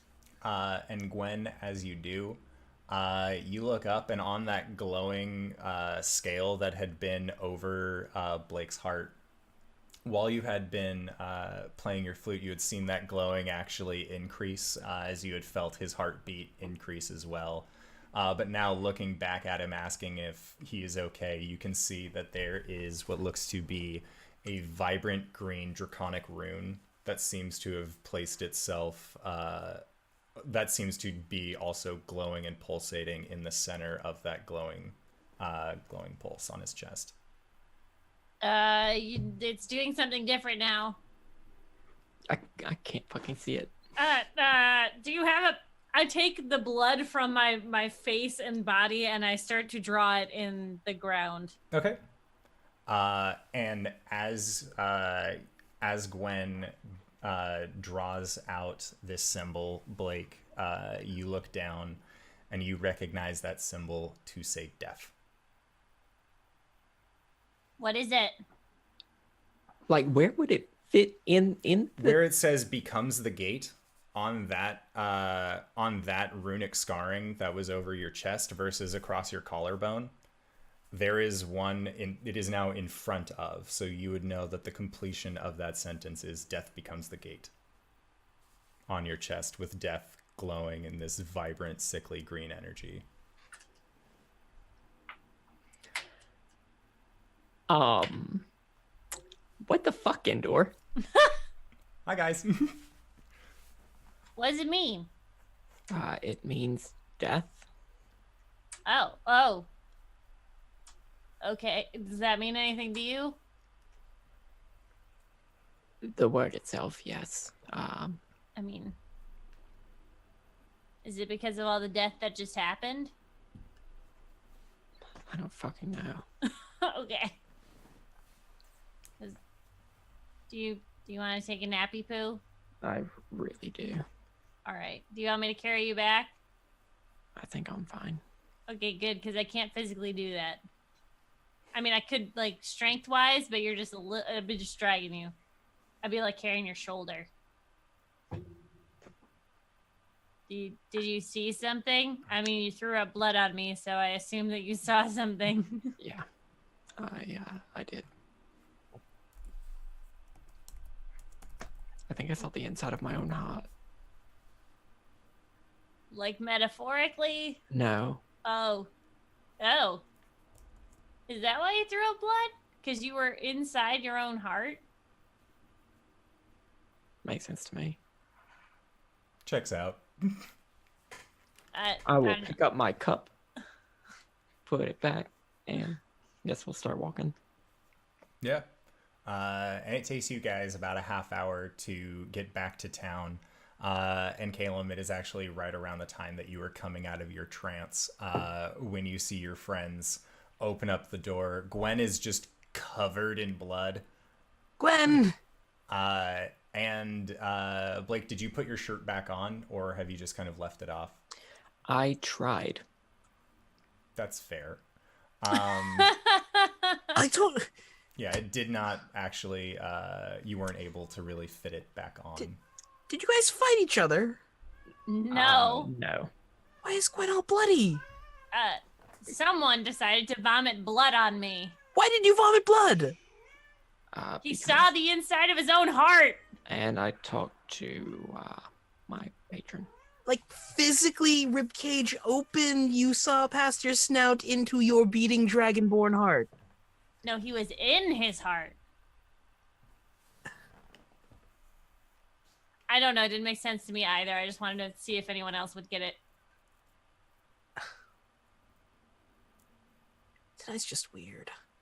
Yeah, I'm just gonna go to bed. Same. Yeah. Where's the firewood? Oh, we didn't get any. Nah, Didn't want to fight an owlbear tonight. right. Fair. Fair's fair. Okay. Here, you're dirty. So, I'm not giving Come you on. the... No. You're not getting the Come on. puppy. and I'm chasing him around. To You know give him how- a hug. Caleb's like speed walking away. Do you know how hard it is to get like viscera out of like fur? Oh. There's also still a matted clump of honey that's kind of stuck to it, as you guys haven't had a chance to really clean your pup at all. All right, fine. You and her bathe before you go to sleep. But I don't want to. We are in a stranger's home and they are giving us all of the hospitality right now. So the least you can do is not bloody her sheets. But I already bathed this month. Is there even a bath anywhere? Is there a bath anywhere? In this town, you aren't sure. You did not meet a bathhouse keeper, and you're kind of assuming that most people just bathe in the creek that runs through town. Oh God, I can hear Cori telling me that I need to bathe. The spirit of Coriander is telling me to bathe. I mean, I'll just sleep outside. It's fine. We have a tent. It's kind of, I'll be fine. I'm gonna see if I can find like a pig's pen. Oh! Hey, we are totally out of sync now. That's fine. That's fine. Everything's That's fine. okay. Welcome. We love you. Welcome back. I can switch all of this, so you guys just keep on talking. Oh no, I kind of like how disfigured we all are on the capture. It makes sense. No, I'll just sleep outside. I'll be fine. I mean, there's nowhere I can bathe tonight. Tomorrow I'll go find a creek or something. Thanks, Blake. But you owe me. All right. Here. Sorry. Well, I mean, it's okay, but you just still owe me. There. Our layout has been fixed. Yay! Yay! So, Just in time. you guys are all getting ready to go to sleep. Cori, you decided that you were going to go off into the woods to really just like kind of distance yourself away from a lot of what you had seen. And going throughout the town, you had taken count. You sleep all day and then you go fucking nuts. Crazy cat. You noticed and kind of took tally that there were 2 villagers that had been slain due to the scarecrow incident, and then there was about 25 of them who all did not make it past the initial horrifying visage of the ghost. So going through this town, you were kind of performing these last burial rites and making sure that they were that they at least received part of Coralon's blessing from what they could. That is a-okay. So then you continued on. Oh, does everybody think it's their black cats? No, it's just mine being loud. And then you ended up reconvening with your party, where you said that you were going to go out into a nearby orchard, or kind of just really go for a walk to kind of clear your head.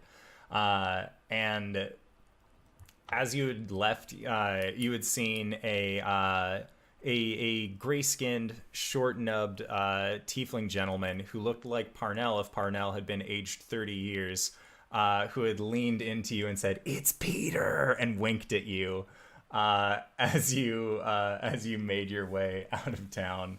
And then as you continue on, you travel for a mile, 2 miles, 3 miles, 4 miles, until you get to about 5 miles away from the town.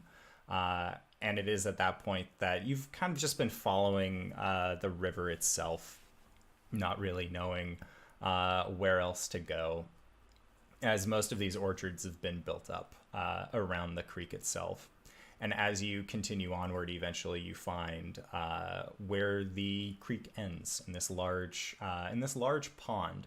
And in this large pond, you actually see one of these waystones, one of these giant stone structures just sticking directly out from the middle of this pond. And it just seems to be resting there, not really doing a whole lot. And you've just found yourself here at around, it would be about 10:30 for you at this point. So you've decided to take out your ukulele and start kind of just idly strumming to kind of fill some of the noise around you. And is there anything else that you are currently doing while you're here, just kind of just sitting, decompressing from a lot of the issues or a lot of the things that you've seen today and kind of had to deal with over the last several days?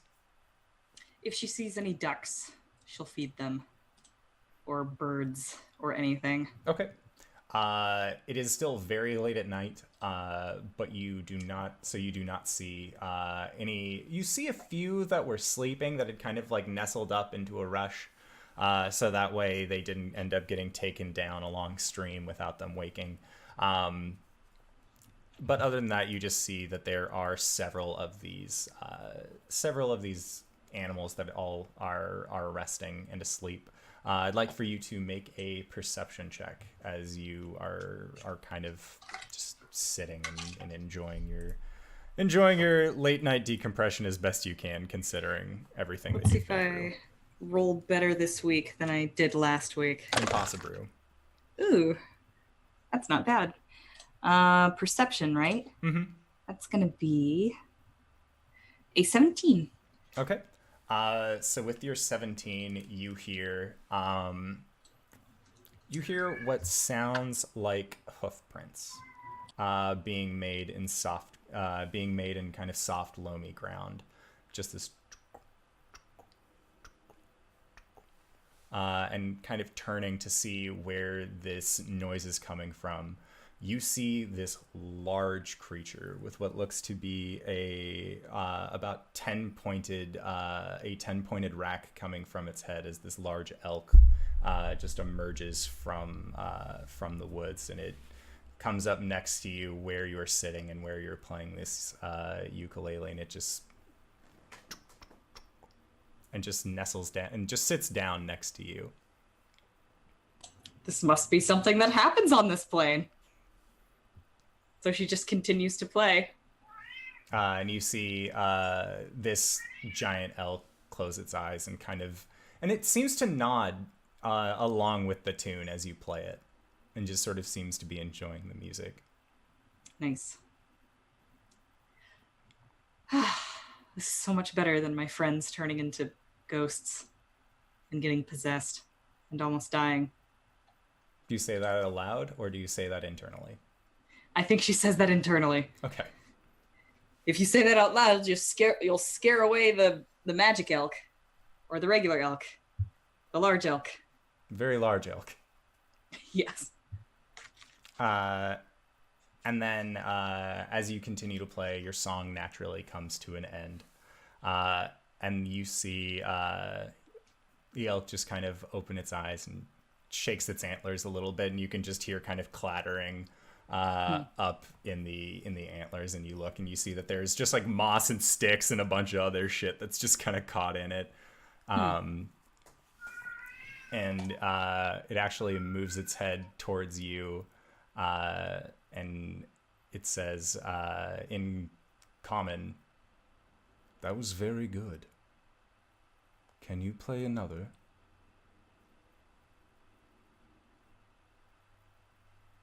Sorry, my cat is punishing me for leaving him for the weekend. that's okay. I'm so sorry. Literally Frankie. same. Okay, talking elk. Yes. Hold on. Oh, thank you very much. Do all of you talk here? No. Just you then. Okay. Any particular origin to that, or? It was really warm where I came from. It was really warm. You smell like home. Oh. All right. Are you lost? No. Traveling. Oh, okay. It's very interesting. I haven't seen very many people who come from the same place as I do. That's why you smelled so different. Yes. I believe so. You smell sad. I am sad. I don't like to be, though.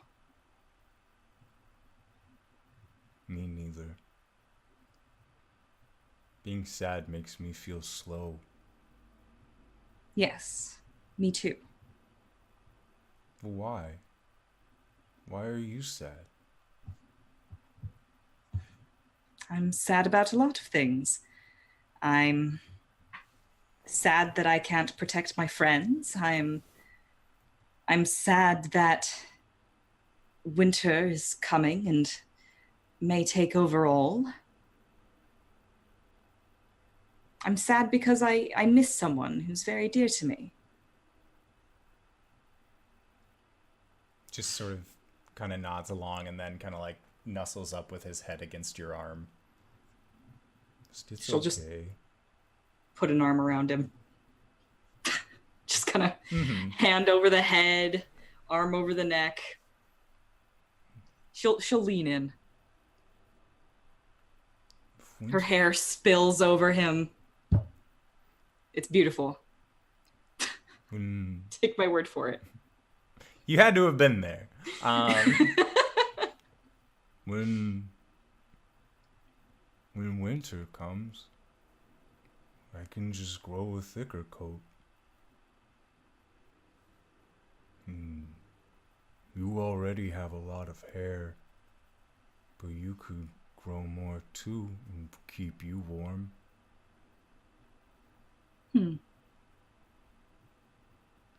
I don't know if it works that way. He just gives, as best an elk can, he seems to kind of give you a shoulder roll shrug. Maybe not. But Your kind always seems to make up for lack of hair with ingenuity. We're all very smart. This is true. If my father went bald, I think he would invent a wig. The elk just kind of tilts its head to you. Never mind. I feel like it would be a disservice to my friends if I were to be sad around them. But do you feel like it would be more of a disservice to never just be yourself? But that isn't myself, or it's not supposed to be. When I get sad, I just tell people I'm sad. If I'm hurt, I make a loud noise and let others know that I am hurting. And the ones that care about me come and help. And they usually fix me up. So if you're hurt and you aren't telling others that you're hurting, how can they know to help?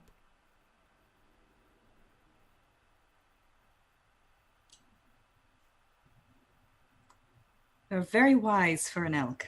No offense. None taken. I've lived many years,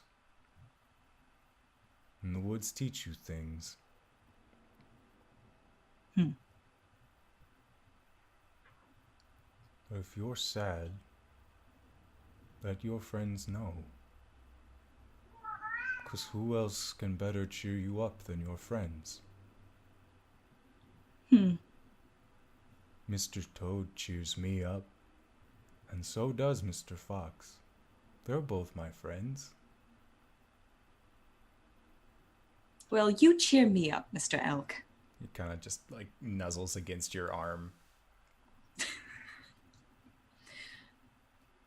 She'll go in for another hug. Yeah, he just lets it happen. How about another song? I would like that. Tunes up her ukulele. And as you continue playing your other song, it just kind of goes. You just kind of continue playing throughout the night. And as it gets closer now to about midnight or so, you feel that the area around you is actually starting to warm up a little bit. And looking around you, you can actually see that these nightcaps have actually started to kind of grow around you into a circle that seems to come around both you and this elk. And as you continue playing your song, as it finishes and comes to a close, the elk just looks up at the moon, takes in the stars, and then looks at you. It says, even when you play happy songs, if you're sad while playing them, your friends will know. So if you're sad, play a sad song, and if you're happy, play a happy song. and then he licks the side of your face with his long elk tongue.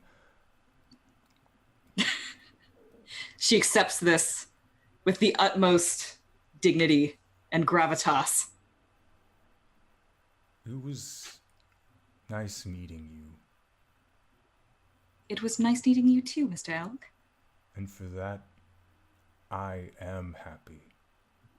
And he kind of like just bows his head down towards you. And as he does, you see that these nightcaps, one by one, begin to start glowing in a circle around you. And then with a large flash, the elk beside you is gone. And you are sitting right back where you were. Just at the side of this large pond with the waystone still looking directly in front of you. I think Coriander is going to think on this for a bit and then she's going to go find her friends. Okay.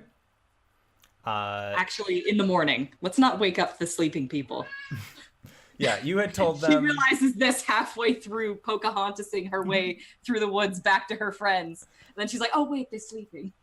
And you had told your friends that you were going to be back in the morning, and that if you weren't back in the morning, you would be back in the evening. And if you weren't back in the evening, then something had probably gone terribly wrong, and they needed to come and find you. But yeah, your night goes by relatively uneventfully, and you just kind of stay by this waystone, just idly walking along the creek. And at a certain point, you'll kind of bring out a javelin that you have on you, and just go spear fishing in the dark, and really just more getting yourself into a physical activity than actually trying to catch any fish. But you do manage to catch 3 small fish. Nice. And then that is when you start seeing the early morning sunrise. Great. I go home and I make breakfast for my friends. All right. 3 small fish, 1 for each of them. So you get back to town and you realize you had, after you had helped out the local smith, one JD Fellhammer. You managed to, she had actually said that she would extend her home out to you and your group as thanks for helping stop whatever dark powers had come about for Hollantide. And so you go towards the smithy, and you can see that she's already out and about first thing in the morning with what looks like it looks like tea. That she has in her hand that she's just sort of drinking from. And as she sees you, she just says, "Well, there's glad to see you've come back. Hello. Good morning. If you'd like any, Caelum gave us some chrysanthemums yesterday, and well, there's still some tea if you would like any. I'm gonna be getting to work though here pretty soon." Oh, certainly. Do you need any help with anything, or? No, I should be fine. If really, I feel like I should probably do this alone for at least a little bit to kind of just get my mind off of things. Just, I mean, Is something wrong? and she just gives you this really grave look. Oh, I'm sorry. I've forgotten. That makes, and then like she just gets an even more downtrodden expression. And then you just see her kind of like walking off towards her forge. Kindle the light. Kindle the light, Cori. Yeah, and you go inside. And Gwen, you said that you had been sleeping outside? Yes. I pictured with the pigs, but I don't. Yeah. At this point, the pig farmers would have kind of like batted you awake, just like, "Hey, you can't be sleeping here."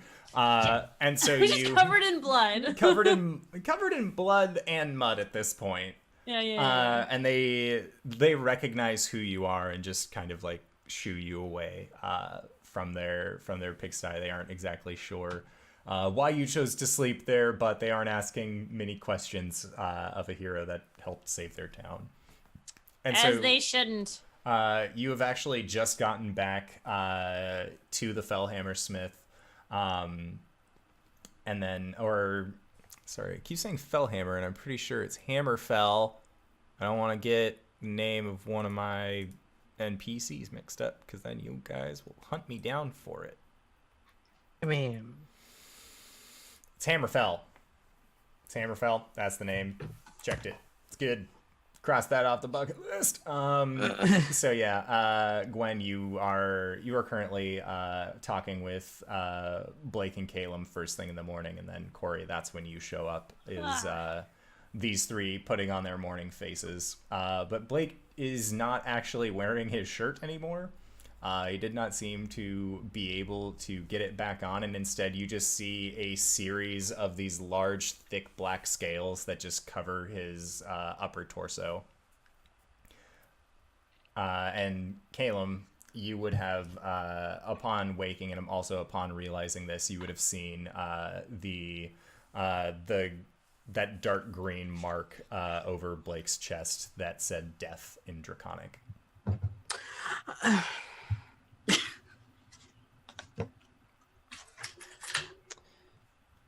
Gold piece for your thoughts. I have so many. But, you know, it's amazing you could find a tattooer all the way out here. I wouldn't say your choice of no. Oh, is that new? Cori says, just kind of stepping through this door. Yeah. It's Lando kind of... Calrissian, what? Why do you people have to like jump into frame? Can you just like announce yourself before you step in? So you want Cori to say, "Hello, I'm Coriander," and then poof in? I mean, I feel like that'd be scarier. Like walking is fine. Oh. You're lucky I'm using the door. Magic. Wait, can you get in without using the door? Yes, through a window. Oh. I guess I should have thought of that. Um, So I'm gonna cut my hand over my blood chalice. You're not at the kitchen table, man.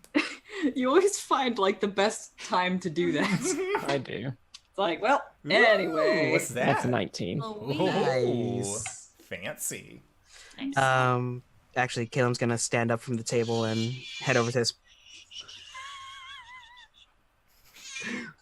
I'm so upset. And Yeah. you see that little Cybra is currently just like chewing on this large strip of leather. Yes. You're a good girl. Yeah. Yeah, Caelum's gonna just head over to his pack and start rummaging around in it. After a while, he'll pull out a plain-looking tunic. No, not tunic. Tabard. That's what it's called.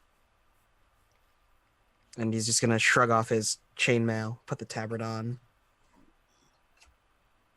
Should I bathe before or after we do the thing? Probably before. Probably before. She kind of like grunts as she storms out. And she's gonna just the first person she sees is gonna be like, "Where can I bathe?" And they kind of look at you and just in the creek down that way. Probably not in the middle of town. Well, thank you, You're welcome, sir. ma'am. I'm going to make my way to the creek. Okay. Yeah. So you go down about a half mile from where the city is to really just kind of distance yourself away from all of this, from just all of the people that are still in kind of a dour mood. But you manage to take your bath. You clean. You managed to just get the blood and dirt off. Like, it's not really a thorough clean. Like, you aren't, like, putting a bunch of oils in your hair or doing any of that kind of thing. But you are making sure to take the time to actually and properly get, like, the dirt behind your ears. And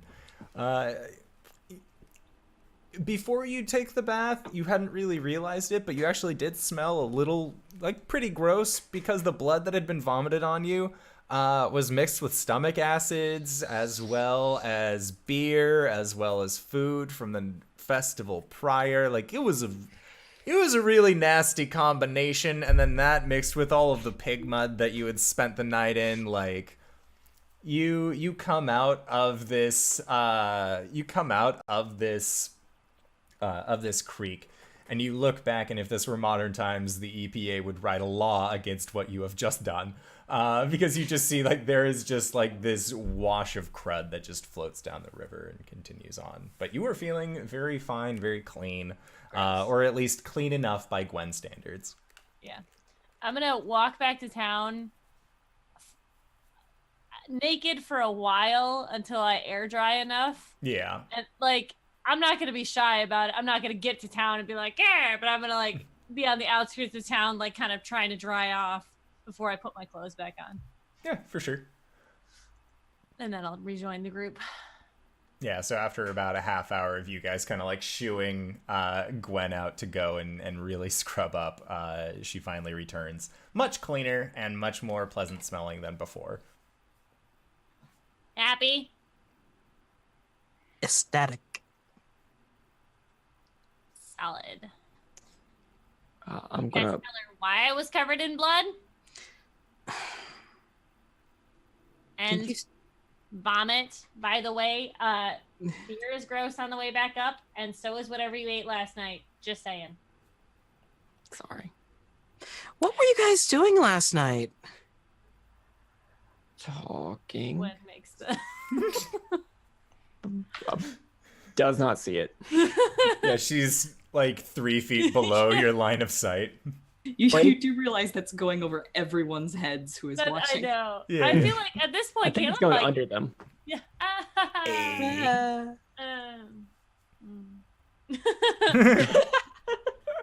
We channeled a demon, I think, right? Was it a demon? Is he a demon? I don't know. I think he's a big fucking dragon. Yeah, Blake saw into his own heart, and So- I got pursed lips and thrown up on. Right. So Blake's actually just gonna remember that he has another shirt in his bag, and it's gonna like go in and put it on. But Blake, I've been meaning to ask. So, dragons haven't been around for a while, or so I've heard. Yeah, about 1,500. Yeah.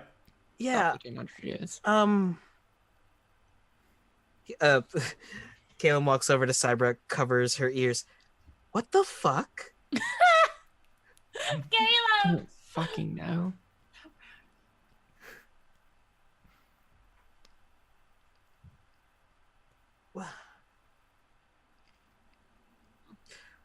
Yeah.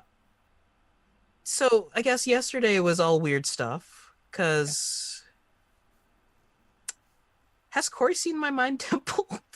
That sounds like a. She What? saw the gate. She saw the door. But you guys had been looking at Cori's shared memory when the raven had stolen it. Your ravens ate my song, so I haven't been to your mind temple. No. Let me show you around my mind temple. Ooh. Yeah, so Cori, when we tranced that one time, Mm-hmm. there was that big set of doors. Oh, okay then. And those set of doors go into a library in my Alright. head. Okay. I'm following. I've been forgetting to lock up. What? I go into the library sometimes to read and learn. Okay. And when I come out of the trance, I forget to lock up. Is this a metaphor? Remember what happened to your song? Yes. Now imagine that with about 1,000 billion. Oh. Yeah. Okay. Is it possible to lock up? Yes. I locked it up last night. Okay, good. That was a question to the DM. Yes, I did. Oh my.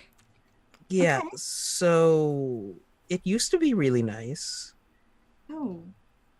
but it's like some delinquents came in and never returned about half the library. Some foul delinquents. I see. You could say the late fees would be murder. Well, what do you think we should do about this? I can. So weird thing. There were ravens that came out, and I blasted one, and it dropped another crystal baby. Did you get it? Yes, Can I see it? it's not on me. It's back in the Mind Palace place. Oh. Oh. No, that makes sense. That's where it belongs. Yeah. So yeah, I guess I have something to do now. That's to look for some ravens and try and get back this missing knowledge that was in my goddess's temple and stolen by fucking ravens. Sorry, Cybra. So on board for this. Oh, Are you saying this where all of us can hear? Like Gwen and me? yes. Yeah, I think we're all just standing you're all over the in breakfast Janie's table. house. Yeah. It's literally just like unload the baggage time. All right, Gwen find just some has find this- some birds, get some books. Gwen has this glazed look over. She stopped paying attention like 10 minutes ago, and she doesn't comprehend, doesn't try to. Weird magic. When you hit me yesterday. Yeah, I thought you were trying to like her. I thought you were possessed, man. There was a That's ghost. because- No, I wasn't possessed. It was Caelum who was possessed. And I told you as much. I know, but that's what a ghost would say if he was possessing someone. That's not what Caelum said when he was a ghost. Well, I've never dealt with this before. Okay, look. Oh, Caelum, I'm sorry for hitting you yesterday. So everyone hit me yesterday. Yeah. Yes, quite a few times. A lot. As hard as we could. Not as hard, but It was the any of us only would way. like to It was the only way. Was it really? Yes. Kind of, actually. Yes. Oh, right. I should get on making some holy water later. We don't fool around with possession. Ever. Yes, I'm sorry. I'm sorry I But- hit you, Cori. Most It's, of the it's stuff all we right. own- You had the right idea, just not the right target. Right. You know, sometimes the rage. Hard for me to. That's fair. And So we got to make some pyres, right? yeah, We should do that. Yes. yeah. And to do that, we have to kill an owl bear or go around an owl bear. No. The owlbear's nocturnal. We can go and chop down some wood quickly and come back. Or we could just bury everyone. I mean, I don't know. Yeah. Wait, there was an owl bear out there? The only trees that aren't the orchard are in owlbear territory. Oh. All right. How many people died last night? Lots. By Cori's count, Too it many. was 27. This is going to be an all-day affair. Gods. Blood. So, if you guys want to go get some wood, I'm going to start preparations because this is going to be a long day. Cool. We will do that. Yes. I will help. All right. So Oh, do you need any help, Caelum? No, I'll be fine. All right, so you guys gear up, and you are going to be setting off in the direction of where you had heard that this owl bear resided. And Caelum, you're busy going around town, kind of talking with people and hearing more about what people want having said at their at a loved one's grave or at a loved one's funeral. Oh, I was also going to prep the bodies with some stuff. Yep. Yeah. So when you when they see you come out in your priestly vestments, you can see that there is just a huge wash of relief that comes from their faces, as it would appear that their local holy man was among one of the ones that did not exactly make it through this Hollantide. So they are very, very happy and accepting of the deed that you are willing to do unto them. And then the rest of you three travel for roughly about 2 hours until you get to the edge of this very kind of sparsed out wood. It's not thickly grown at all, but you can see that it does stretch out for what looks to be just like a couple miles. It just seems to be just this kind of thick patch of wood that has been tended to. As going up near it, you can see that efforts have been made at replanting. And then as you get closer, you can see that there is just more of a denser, thicker wood. And these trees are all very, they're more of like a birch or they have a very light bark color versus a very thick oak or a very rich redwood or anything. These seem to be very thin, very light trees. And you guys are going to go and try and strike some wood. Alrighty. So are you just taking from the outer ring, or are you going in at all? The outer ones, Okay. trying to not agitate any owlbears. Sure. So everybody who is chopping down trees, make athletics checks. I'm gonna use the 19 for my blood die, strength +1, so dirty 20. Nice. I will chop because I'm strong. Athletics is a 15. Okay. That is a dirty 20 from me as well. All right. So you three all just chop, and you kind of make a little bit of a game out of it, Gwen, as you see that Blake's tree kind of falls forward and then catches in some branches that are hanging up, as the wood itself isn't very heavy. And then the tree that Cori cuts down seems to also just kind of get caught up in the same grouping of branches, but your tree is directly right in the middle. So as you cut down, you watch as this tree then falls onto the crux point between these two other trees, as all three of them fall down onto the forest floor with a very large resounding thump. As you feel a rush of air over you, as the giants of these forests, these trees just kind of come tumbling down. And that is where we are going to call it for tonight's session. So, thank you for joining us, Wings. Thank you for joining us when you got here. It was great. I'm glad that they got to unpack all of their baggage to you over breakfast. I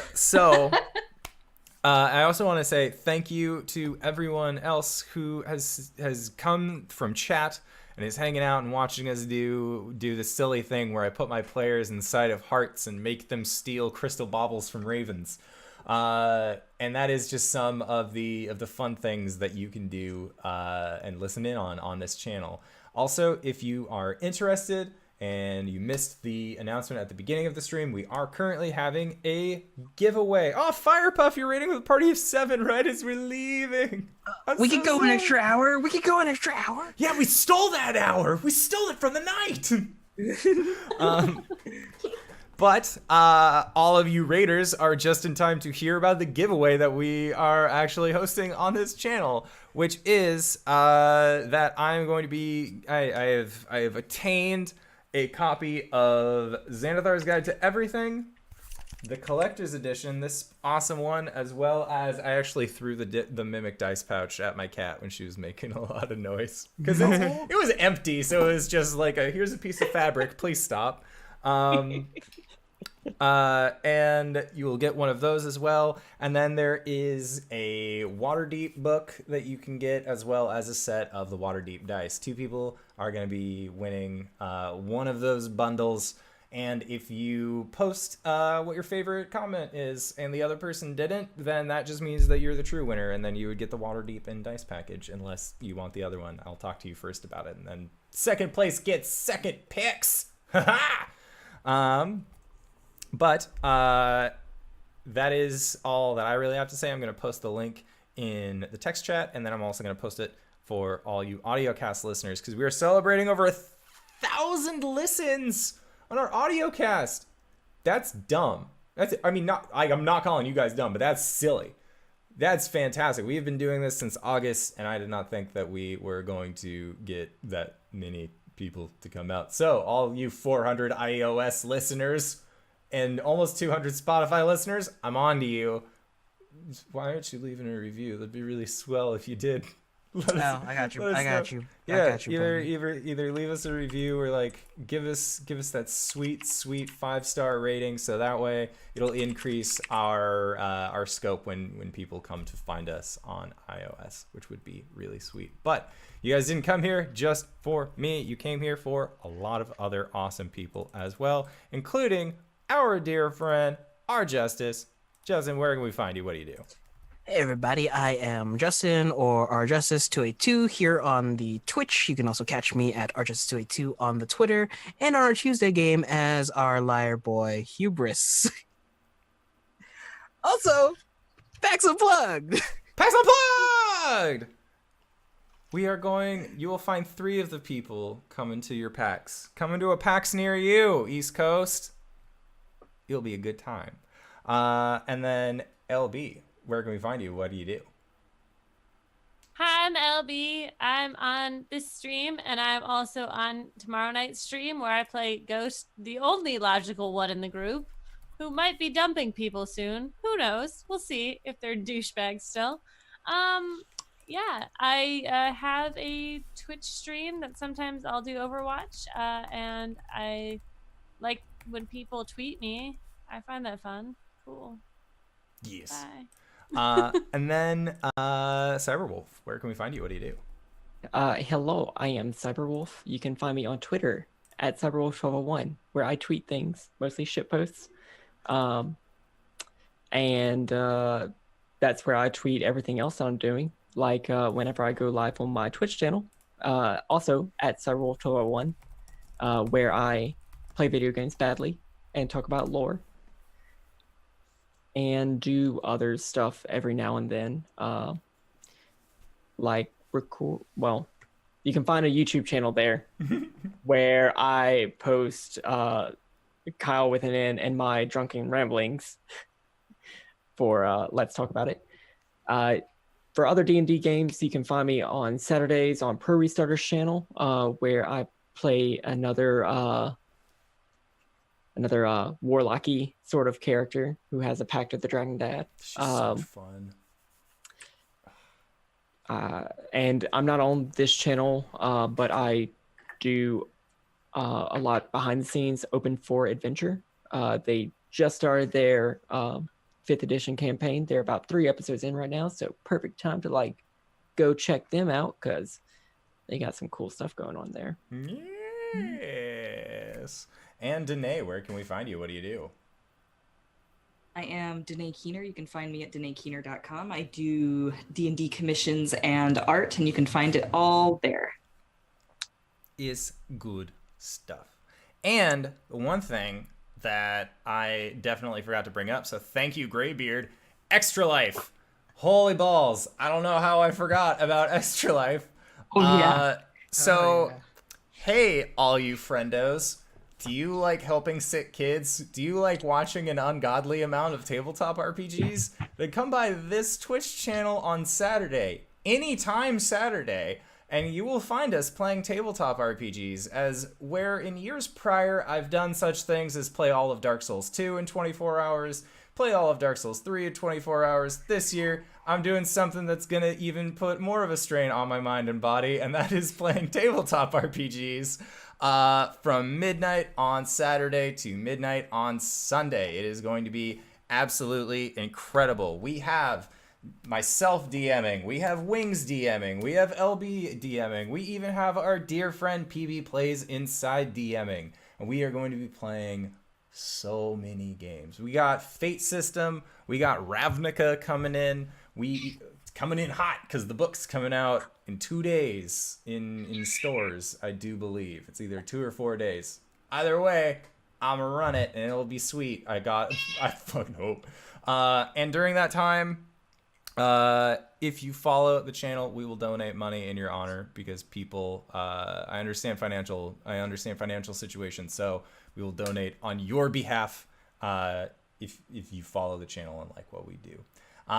So that is it for yes. One more thing. More things. 2 more things. 2 more things. Don't forget, tomorrow, and if you're in the United States, vote. Vote. Vote. Vote. Doesn't matter who you vote for. It does, Look. but vote. If I can vote, you can too. If you are in my state, voting is legitimately the easiest thing. You drive up to a slot box and you shove your ballot in, and then you drive off and you're done. That's it. It literally took you like 5 minutes to vote. So what are you doing? I mean, obviously watching this stream, but there's no excuses now. We're done. We're over. You could have voted during the time.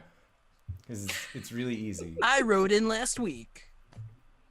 It's true. there was something. Everyone, please, Double check please, I go want and the vote. goddamn sticker. I don't care who you vote for. I voted, Just vote. and I put it on my Bacardi bottle. There Yay! you Nice. go. Perfect way to celebrate. Yay! And that's mean how the Bacardi voting is bottle made full of fun. water? That's Oh. the behind the scenes show only. Okay. But Also, yes. yeah, go ahead. No. Oh, I was gonna say also, Cyberwolf and I will be matching indoors donation, right? Yes. I'll be matching up to the first $50. Yes. Same.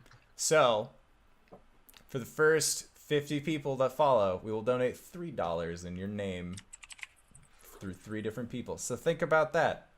We're gonna help so many kids. Cause if we got 50 people, then we would donate $150 to a good cause, and that's the part that counts. So, raise money for kids. Please go vote. And if you like what we do, we're here Monday, Tuesday, Wednesday, and all day Saturday. All day So we'll see Saturday. you guys. We'll see you guys next time. All right, everybody. Bye-bye. Bye. Bye. Bye. Bye.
winds into ceaseless coils.